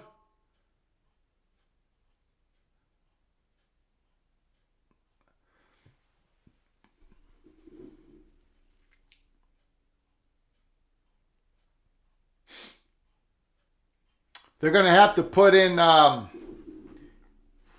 Barlow.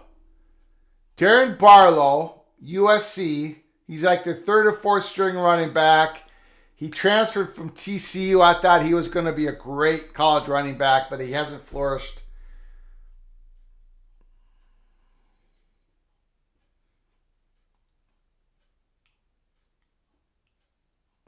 Missed throw.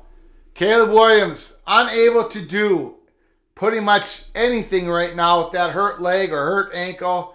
Tony, UTSA 48, North Texas 27.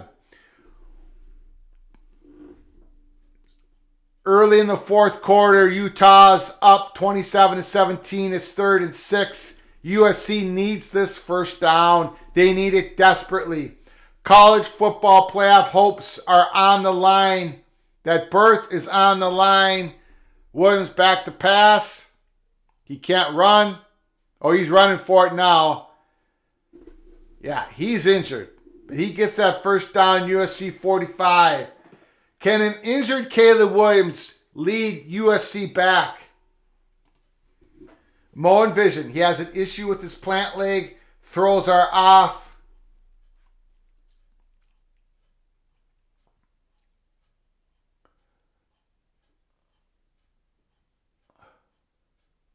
Wow.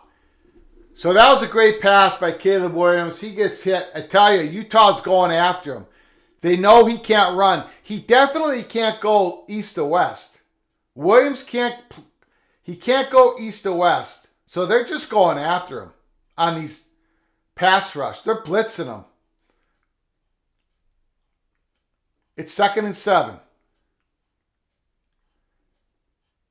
Oh man, they're all over him. Good throw. Good throw by Williams. Gutsy player. Another first down. USC. Williams is definitely injured. Not just hurt. He's injured. He's trying to fight through it. We got a lot of drama here in the Pac-12 championship game.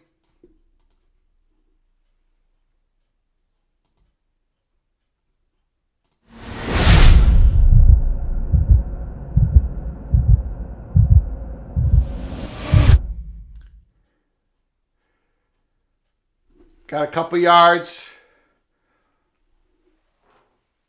2nd and 8. 12:38 to go. USC needs points on this drive. USC needs points on this drive. 27-17 Utah. Buckeye Nation is at the edge of their seats. TCU Horned Frog Nation watching this game.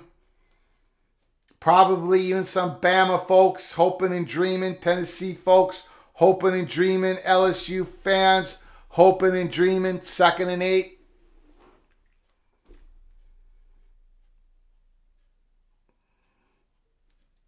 Oh, missed tackle. Missed sack.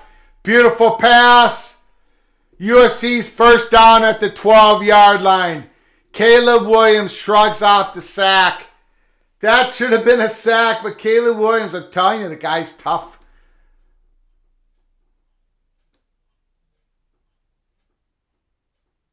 Man, what a quarterback. What a quarterback. Mo and Vision. How do you miss that sack?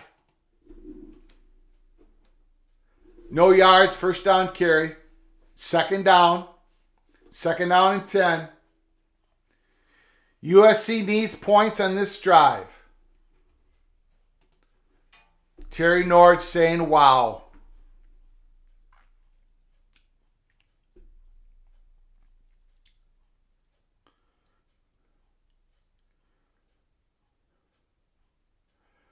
Twelve-yard line. USC needs points. Field goal or a touchdown.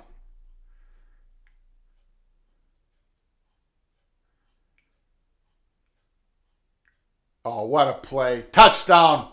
Touchdown. USC. Touchdown! Touchdown! Touchdown! Woo! Wow. Caleb Williams showed his toughness, his greatness, all on that drive. USC's getting within 3 points of Utah. Utah's offense going to have to come down and score again. Williams will not be denied. 27-24 Utah. What a game. What a game, ladies and gentlemen.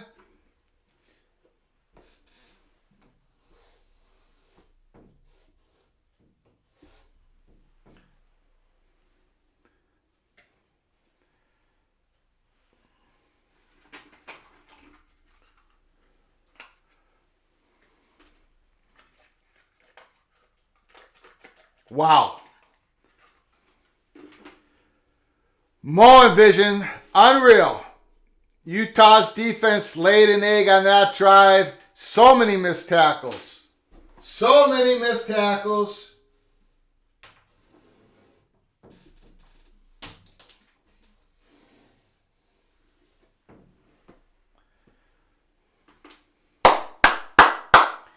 Got ourselves a game. Got ourselves a game.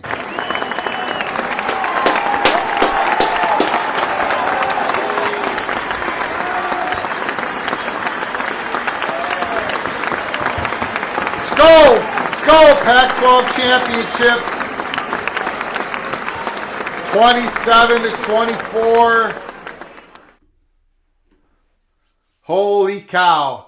Holy cow.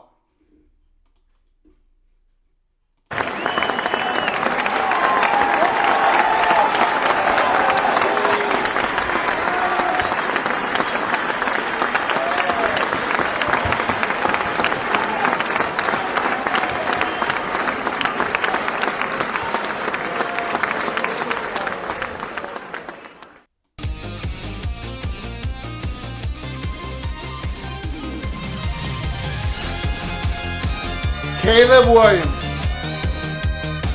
made about 3 plays on an injured leg in that game, proving himself the true Heisman winner this year. If he does it, if he takes USC back to win this game, he is a legend. A legend. Unbelievable drive. 27-24. USC just needs to stop. Get that ball back into Caleb Williams' hands. Get it back in his hands and let the magic happen. Wow.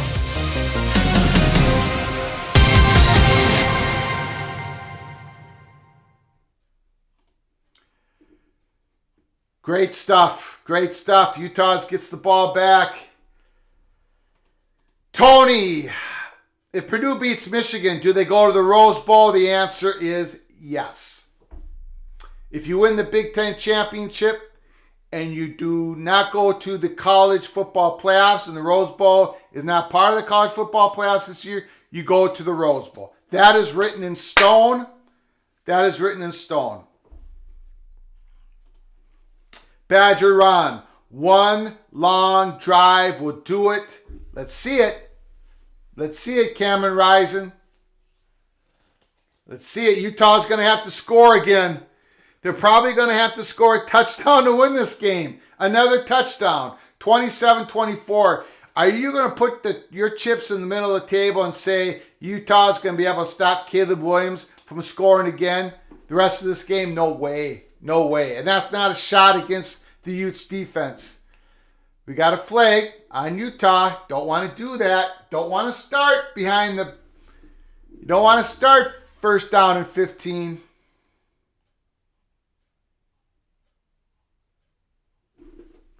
Okay. You know what I see here? I see a long pass reception. I see a long pass reception. I see a long throw reception by the Utes. Or a long run. Or a very long run. Wow, what a run by Bernard. Woo!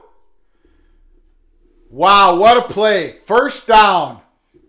What happened to USC's defense on that running play? Oh, they got smoked. 78 just drove his guy.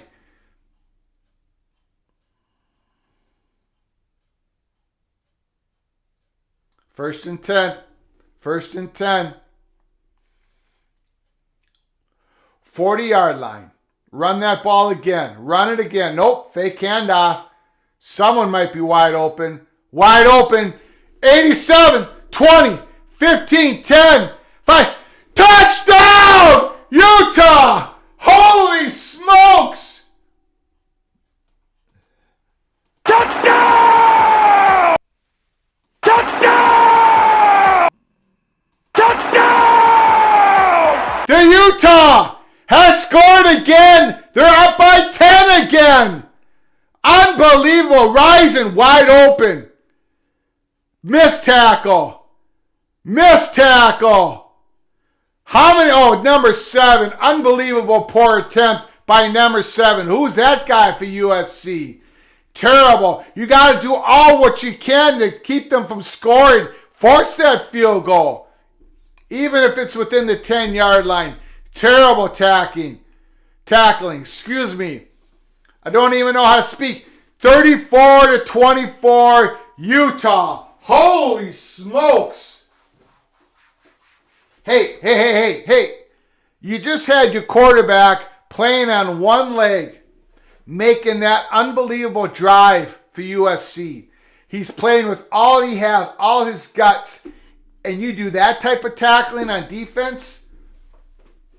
You play like that for your brother Caleb Williams?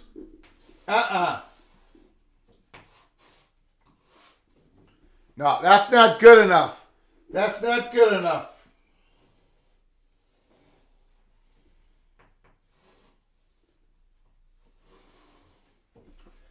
(34-24) Utah. Monovision. Wow. Tony, Utah wants it more. Monovision is calling out for Utah man. Gary, wow. Utah man, the Utah fight song. It's going to be sung at the end of this game. It looks like it's going to be sung by your humble host, so clear the room, put your earplugs on, and hit the mute button. Hit the mute button, everybody. Tony, ESPN is not happy. They may not be. They may not be happy. Badger Ron shootout at the OK Corral.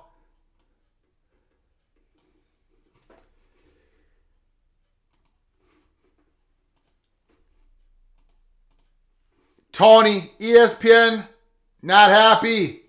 Aww. Aww. Badger Ron, hey ESPN. Too bad he's so saddy. Too bad he's so saddy. Here we go. 34-24.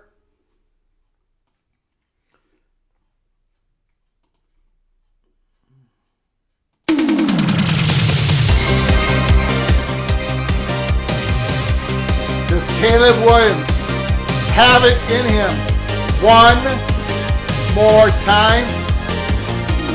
Can he drive the length of the field, get that field goal or touchdown, get it to a one-score game?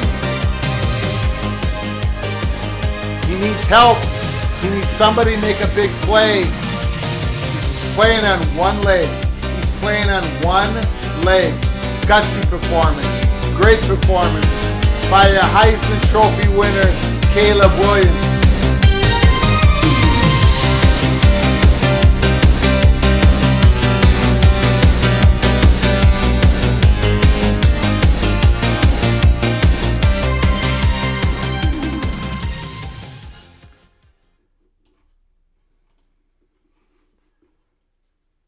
Will do. It's time for a Caleb turnover. Monovision.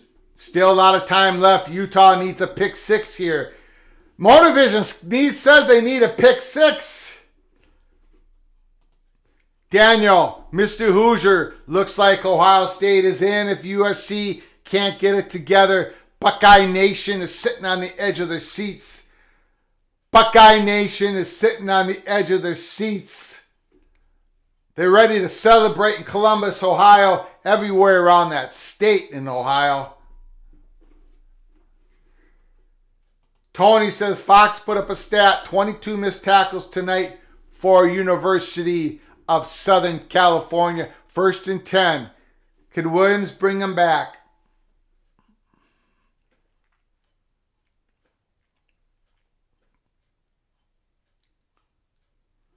Nice throw.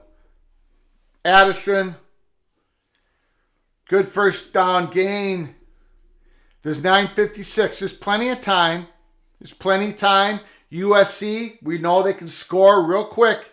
Now, Utah's been scoring quick on USC's missed tackles. There's a running play. It's going to be about a 3rd and 2 for USC. Got to get that first down of this drive. This crucial drive for Caleb Williams and USC Trojans. Got to get this first down. 3rd and 2. You're going to go for it on 4th down. You're not going to punt it. You got 2 downs to make 2 yards. USC's only 1 for 9 on 3rd down conversions tonight. Ooh, that's brutal. Caleb Williams playing on one leg.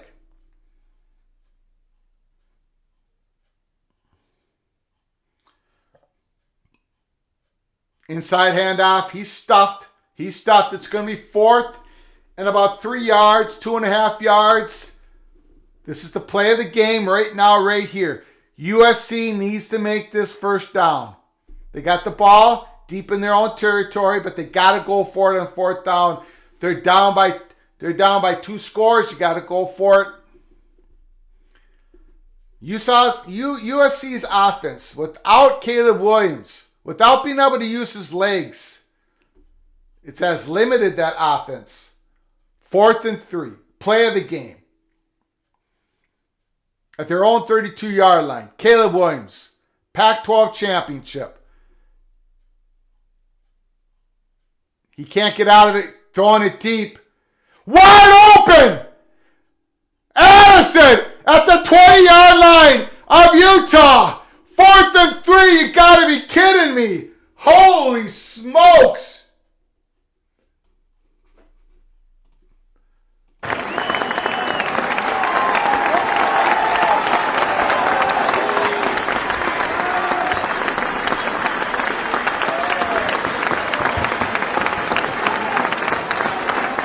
Caleb Williams. He did it again. When everything looks lost, he makes a huge play. He can't run like he usually can, but he can run enough to make that another misplay, a misassignment, broken play. Oh, he fell down. He fell down. Utah fell down. The defender. Another huge play, and that's Phillips, the man who has 6 interceptions this year, has had a great season for Utah. He fell down. First down and 10, USC. Holy smokes.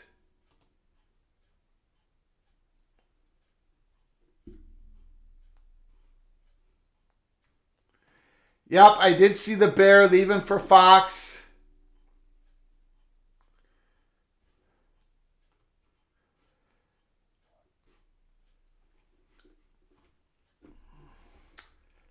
Daniel says Utah should have played prevent defense. Keep it in bounds. This was before the big play. Monovision, missed assignments. Yep, the guy fell down. David M., defense is a lost art. Holy, unbelievable.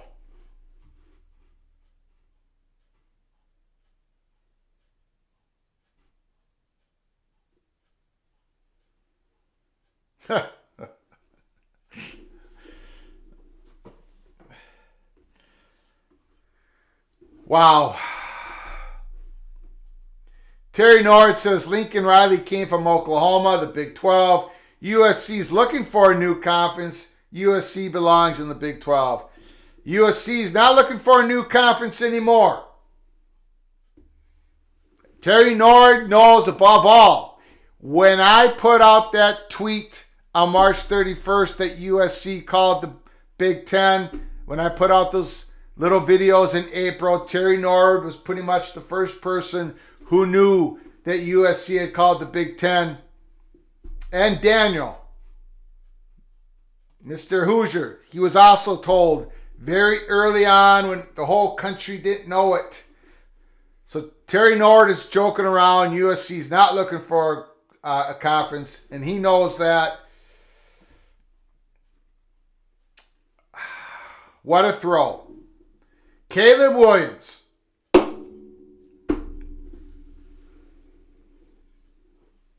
Even if USC loses this game, Caleb Williams has shown everybody, I mean, yeah, he's fantastic. He's great. He's going to be the number 1 or the new number 2 guy picked in the 2024 draft. We all know this, but man, he's tough. He's just tough. He's strong, high skill level, smart, fantastic football player. And USC, man, they're going to have Caleb Williams next year. They're going to be awesome. They're going to be great. And Lincoln Riley's going to have another year of recruiting. He didn't have much of... His first year wasn't really a first year because he was hired. You know, you don't get that entire first year of recruitment. So he's going to be... USC, man, they're going to be a problem. They're going to be a problem next year and going forward into the Big Ten. Danielle, it's true. Greg told me very early that USC was talking the Big Ten. I kept my trap shut. It wasn't my story to tell. Those were weird times. Very strange times.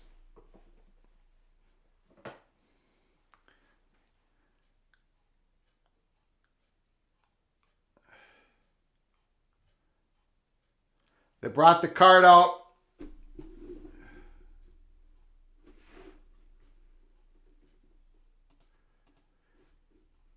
It was March 31st, Daniel. March 31st was the first time I told anybody in public.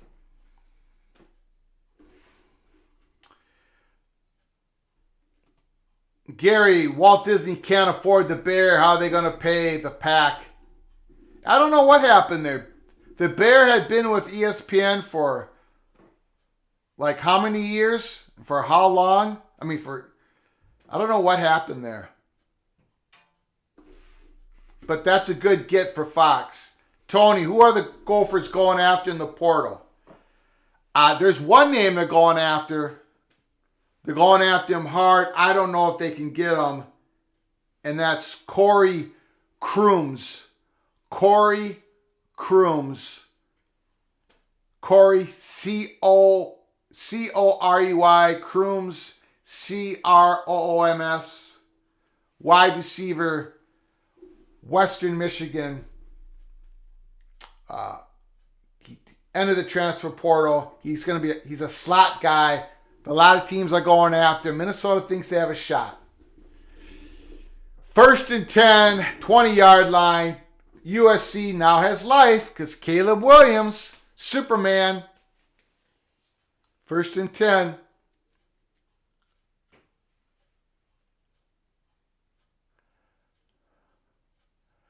Ooh, that's a loss of 3. First down carry, loss of 3. Big play by 81, or whoever that was on Utah's right end, defensive end. Number 81, O'Toole. 2nd down and 13. USC, 7 minutes to go. Need a field goal or a touchdown. They'd rather have a touchdown here. But they need points. They need points. 23-yard line. Caleb Williams.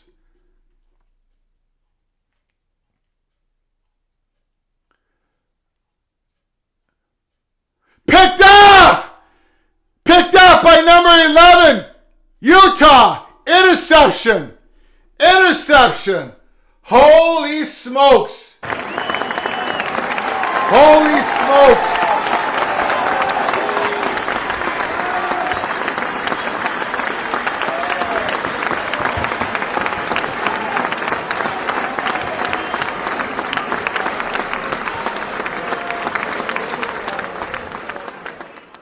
Oh, great play. Interception. Safety's playing deep. Picks it off. Herbert. He's well in bounds. Utah's got the ball. Up 10. And again, the turnover margin for this game is now 0. It's now 0. USC's been enjoying such a huge turnover margin during the season. They don't have it now. Monovision. Yes. Monovision. Utah man. Gonna have to sing Utah man. I'm gonna have to sing Utah man. Matthew Carlson. I-N-T. Matthew Carlson. Gopher in the house. Badger Ron. Game over. David M. Look at the Buckeyes falling out of the sky. Look out, the Buckeyes falling out of the sky. David M. Let's go blue.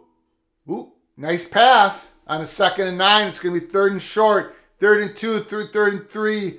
Monovision, still a lot of time.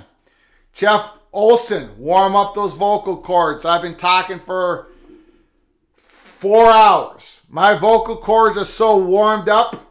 It's unbelievable. Tony, Utah to the big, Ohio State to the playoffs. Greg, remember that Adam Newman was tracking the conversation starting this summer of last year. Big Ten was getting ahead of the talk of expansion. Absolutely true, Daniel. Follow Daniel at expansion_crush. Big time run. There he goes. 20, 15, 10, 5. Touchdown! Touchdown, Utah! I can't get my thing to work here.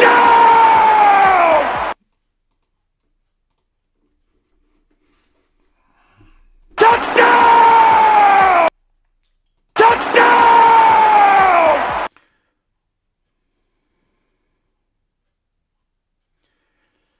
Game is over. Utah. Holy smokes. Missed tackles after missed tackles. That number 7 of USC, man. Woo! Wow. You can't have him in the back end. He can't bring down anybody. I don't think he could bring down your humble host who's 150 pounds overweight. Monovision, yes, number 7 for USC. Who is that guy? Woo!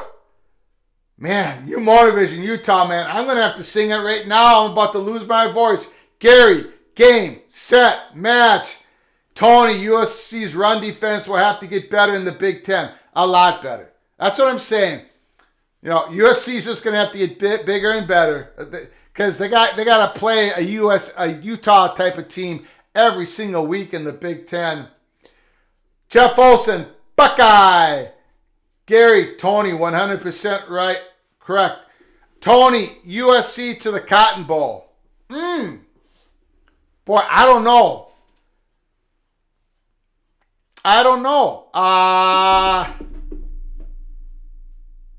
Well, Penn State now, he missed the extra point. So it's 16 points. That's only 2 touchdowns and 2-point conversions. Game's not over yet. Game not over. I don't have to sing Utah, man, yet. Nope. Game not over. Penn State would go to the Rose Bowl. Penn State was going to go to Cotton Bowl against Tulane. Yeah. It could be USC to the Cotton Bowl. It could be USC versus Tulane. And maybe Caleb Williams doesn't even play that game, to be honest with you. If he's that injury, I don't know. Badger Ron, Lincoln might have Jimmy Leonard's name on a speed dial. Again, nobody expected Lincoln Riley to have a team to compete, to have a chance to go to the college football playoffs. They weren't supposed to have a good defense. They weren't. The roster wasn't set. They couldn't recruit. They didn't have time. This year they're bringing in supposedly a lot of good defensive players. We'll see. Badger Ron, I agree. Jeff Olson, good one, Badger Ron. West Virginia, Deion Sanders to Colorado. Is that official yet? I was always under the assumption that's not going to be official until Jackson State finishes that game against the Southern Jaguars sometime tomorrow. That's the last SWAC game, and then that's it. It looks like it's Deion Sanders to Colorado. Looks like it. I'm getting really close here. I got to put up the lyrics to Utah, man. I got to pull up the lyrics.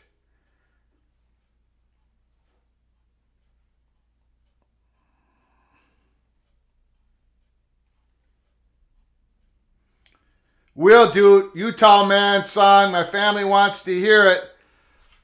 We're getting close.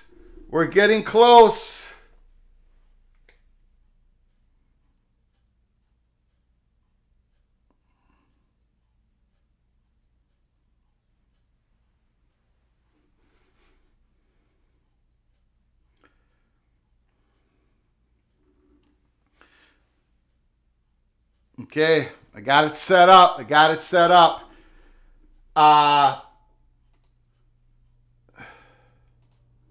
Will do. Utah Man song. My family wants to hear it. Well, it's a beautiful song, as you all know. Your family knows. It's probably not going to be as beautiful after I get done singing it, but it's well deserved. Will do. With a generous donation to the show. If Utah beats USC, Utah Man definitely gets sung live at college football's Peek Around the Corner incomplete pass.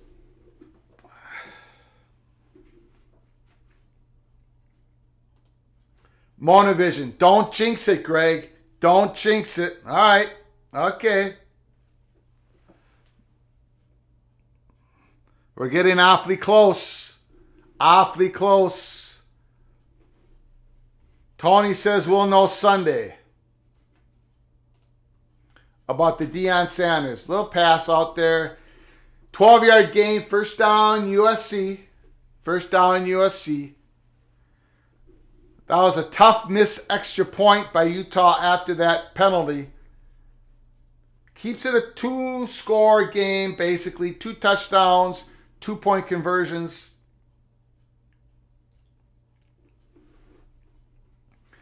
West Virginia guy. I would love to see Georgia and TCU, the national championship game. A little flair. Utah's playing some punched it out. No, Utah's playing some pretty soft coverage right now. Pretty soft coverage. West Virginia guy would love to see Georgia and TCU in the national championship game. Tony says, I think TCU has to like this outcome. No question about that, Tony. Very good point. Very good point. Gary, what a game to start the championship weekend. Absolutely. Caleb Williams goes down. That's that O'Toole guy again. Making another play.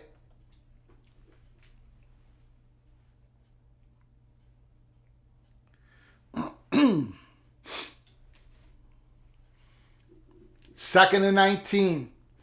Second and 19.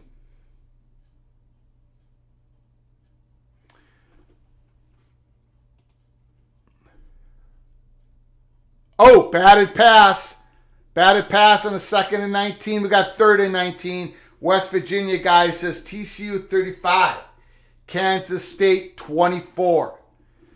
USC needs to make 19 yards in 2 plays to keep this game going. If not, Utah will win the Pac-12 championship and go on to play in the Rose Bowl once again. What an incredible achievement for the Utah Utes football program coming into the Pac-12. My goodness, what a job. From the school, the faculty, the alumni, the student athletes, the coaching staff, the boosters, everybody in Utah. We got a 4th down. 4th down, the play of the game. If USC doesn't make this 1st down, I'm singing Utah, man. I'm singing Utah, man, if they don't make this 4th and 9. So clear the room, get the earplugs in, or hit the mute button. Hit the mute button. 4th and 9. He got sacked, stripped. Utah's ball. The Utah Utes are going to win this football game. 40-24, they got the ball. Congratulations to the Utah Utes. Congratulations. Big time win. Big time win. Big time win. Big time win. Here we go. Here we go. Wow. Wow, what a game. What an upset. Utah, man, here we go.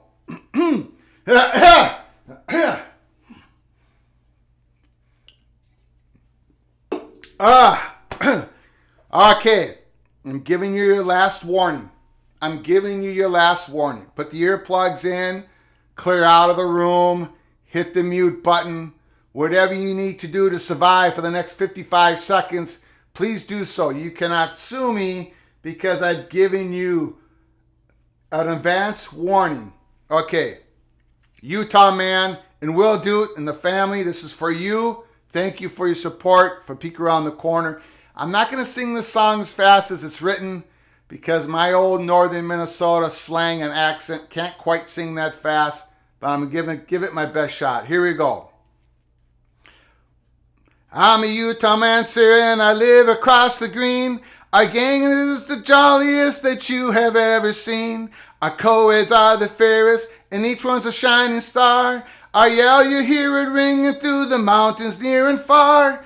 Who am I, sir? A Utah man am I. A Utah man, sir, will be till I die. Kaya, we're up to snuff, we're never bluff, we're game for all the fuss. No other gang of college men dare meet us in the muss. So fill your lungs and sing it out and shout it to the sky. We'll fight for dear old Clemson Crimson, for a Utah man am I.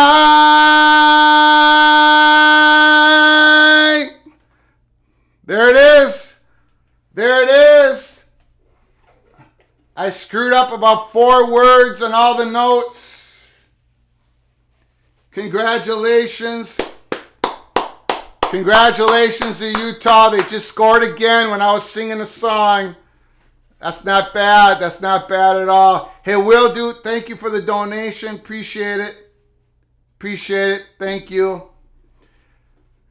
Woo! West Virginia. As a West Virginia fan, I would love to have Utah's defense. Mona Vision, Utah man. Gary, just no to Alabama. Moa Vision, Utah man. The room cleared out. The room cleared out. Daniel, would it probably be Georgia, TCU, Alabama, Ohio State? Will do. Go, go, go. Will do. Yeah, man, sir. Must. I know. I screwed up some of the words. I apologize. I apologize.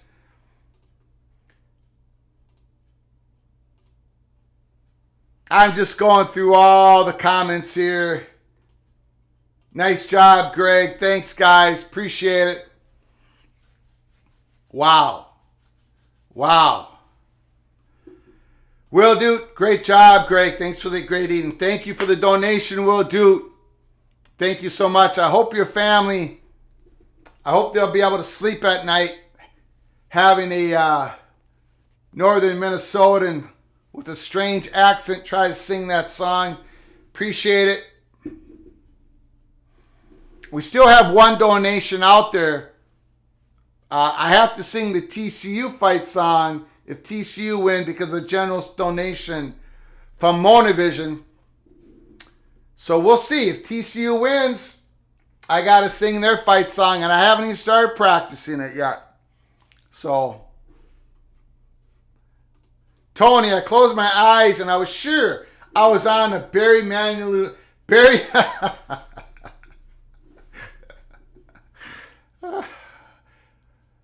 Nice return. I closed my eyes, and I was sure I was on a Barry Manilow YouTube site. Great job. Thanks, Tony.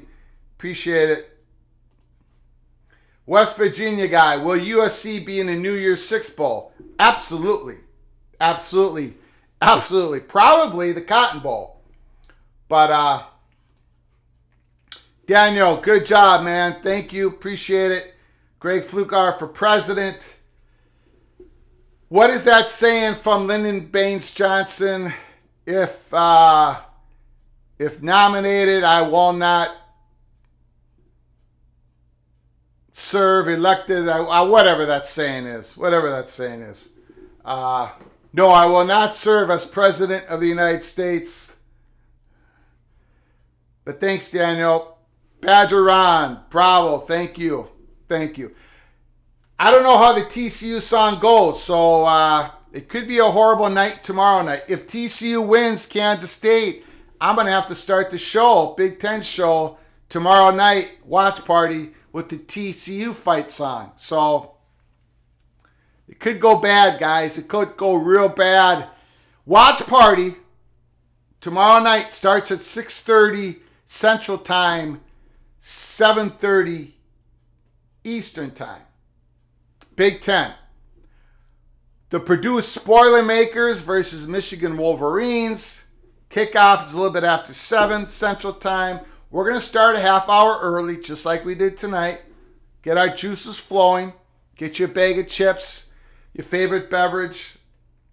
We'll watch the game together. I want to see your real-time reactions. Big Ten championship game. Purdue, Michigan. We saw an upset tonight. Will we see one tomorrow night? We'll see. Daniel, my wife liked your song, Greg. Well, thank you, Mrs. Mountcastle. I appreciate it. I think it's terrible that your husband forced you to listen to that. That song, and not to make excuses, but I'm going to make excuses.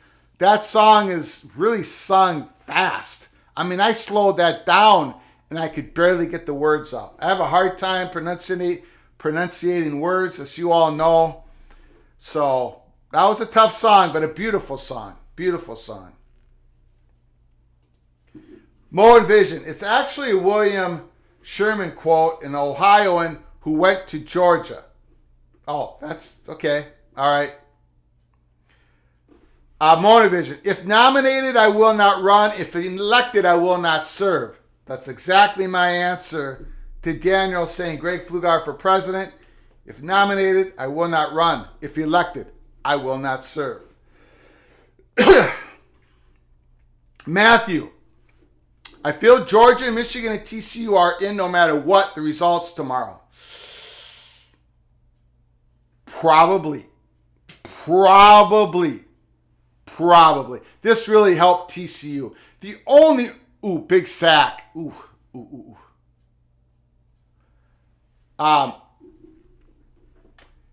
only way, I think TCU's in. I mean, if they get their doors blown off, if they lose like 48-10,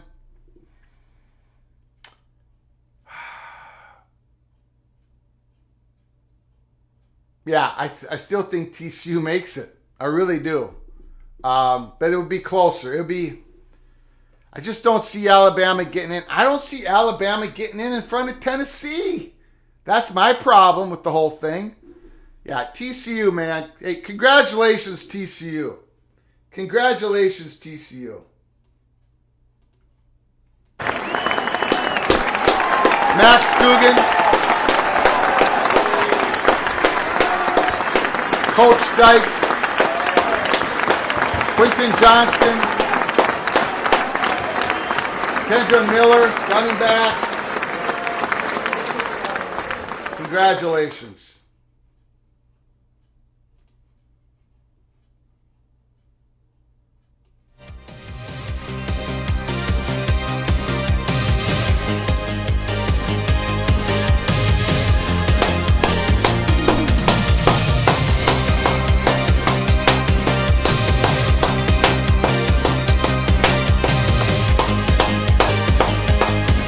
Williams down again. Fantastic year for the Heisman Trophy winner, Caleb Williams. He's going to win that trophy. He got injured. He was dominating, got injured. Utah Utes, congratulations to Utah Utes. They win the Pac-12 championship. They go back to the Rose Bowl. Unbelievable. And congratulations to the Ohio State Buckeyes.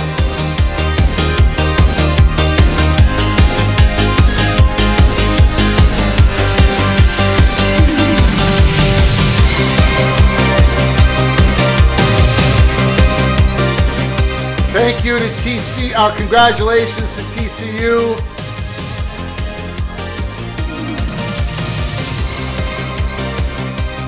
All right. It's been a long night. It's been a fun night. We sang the Utah Man. We got through that. Cameron Rising defeated USC twice this year.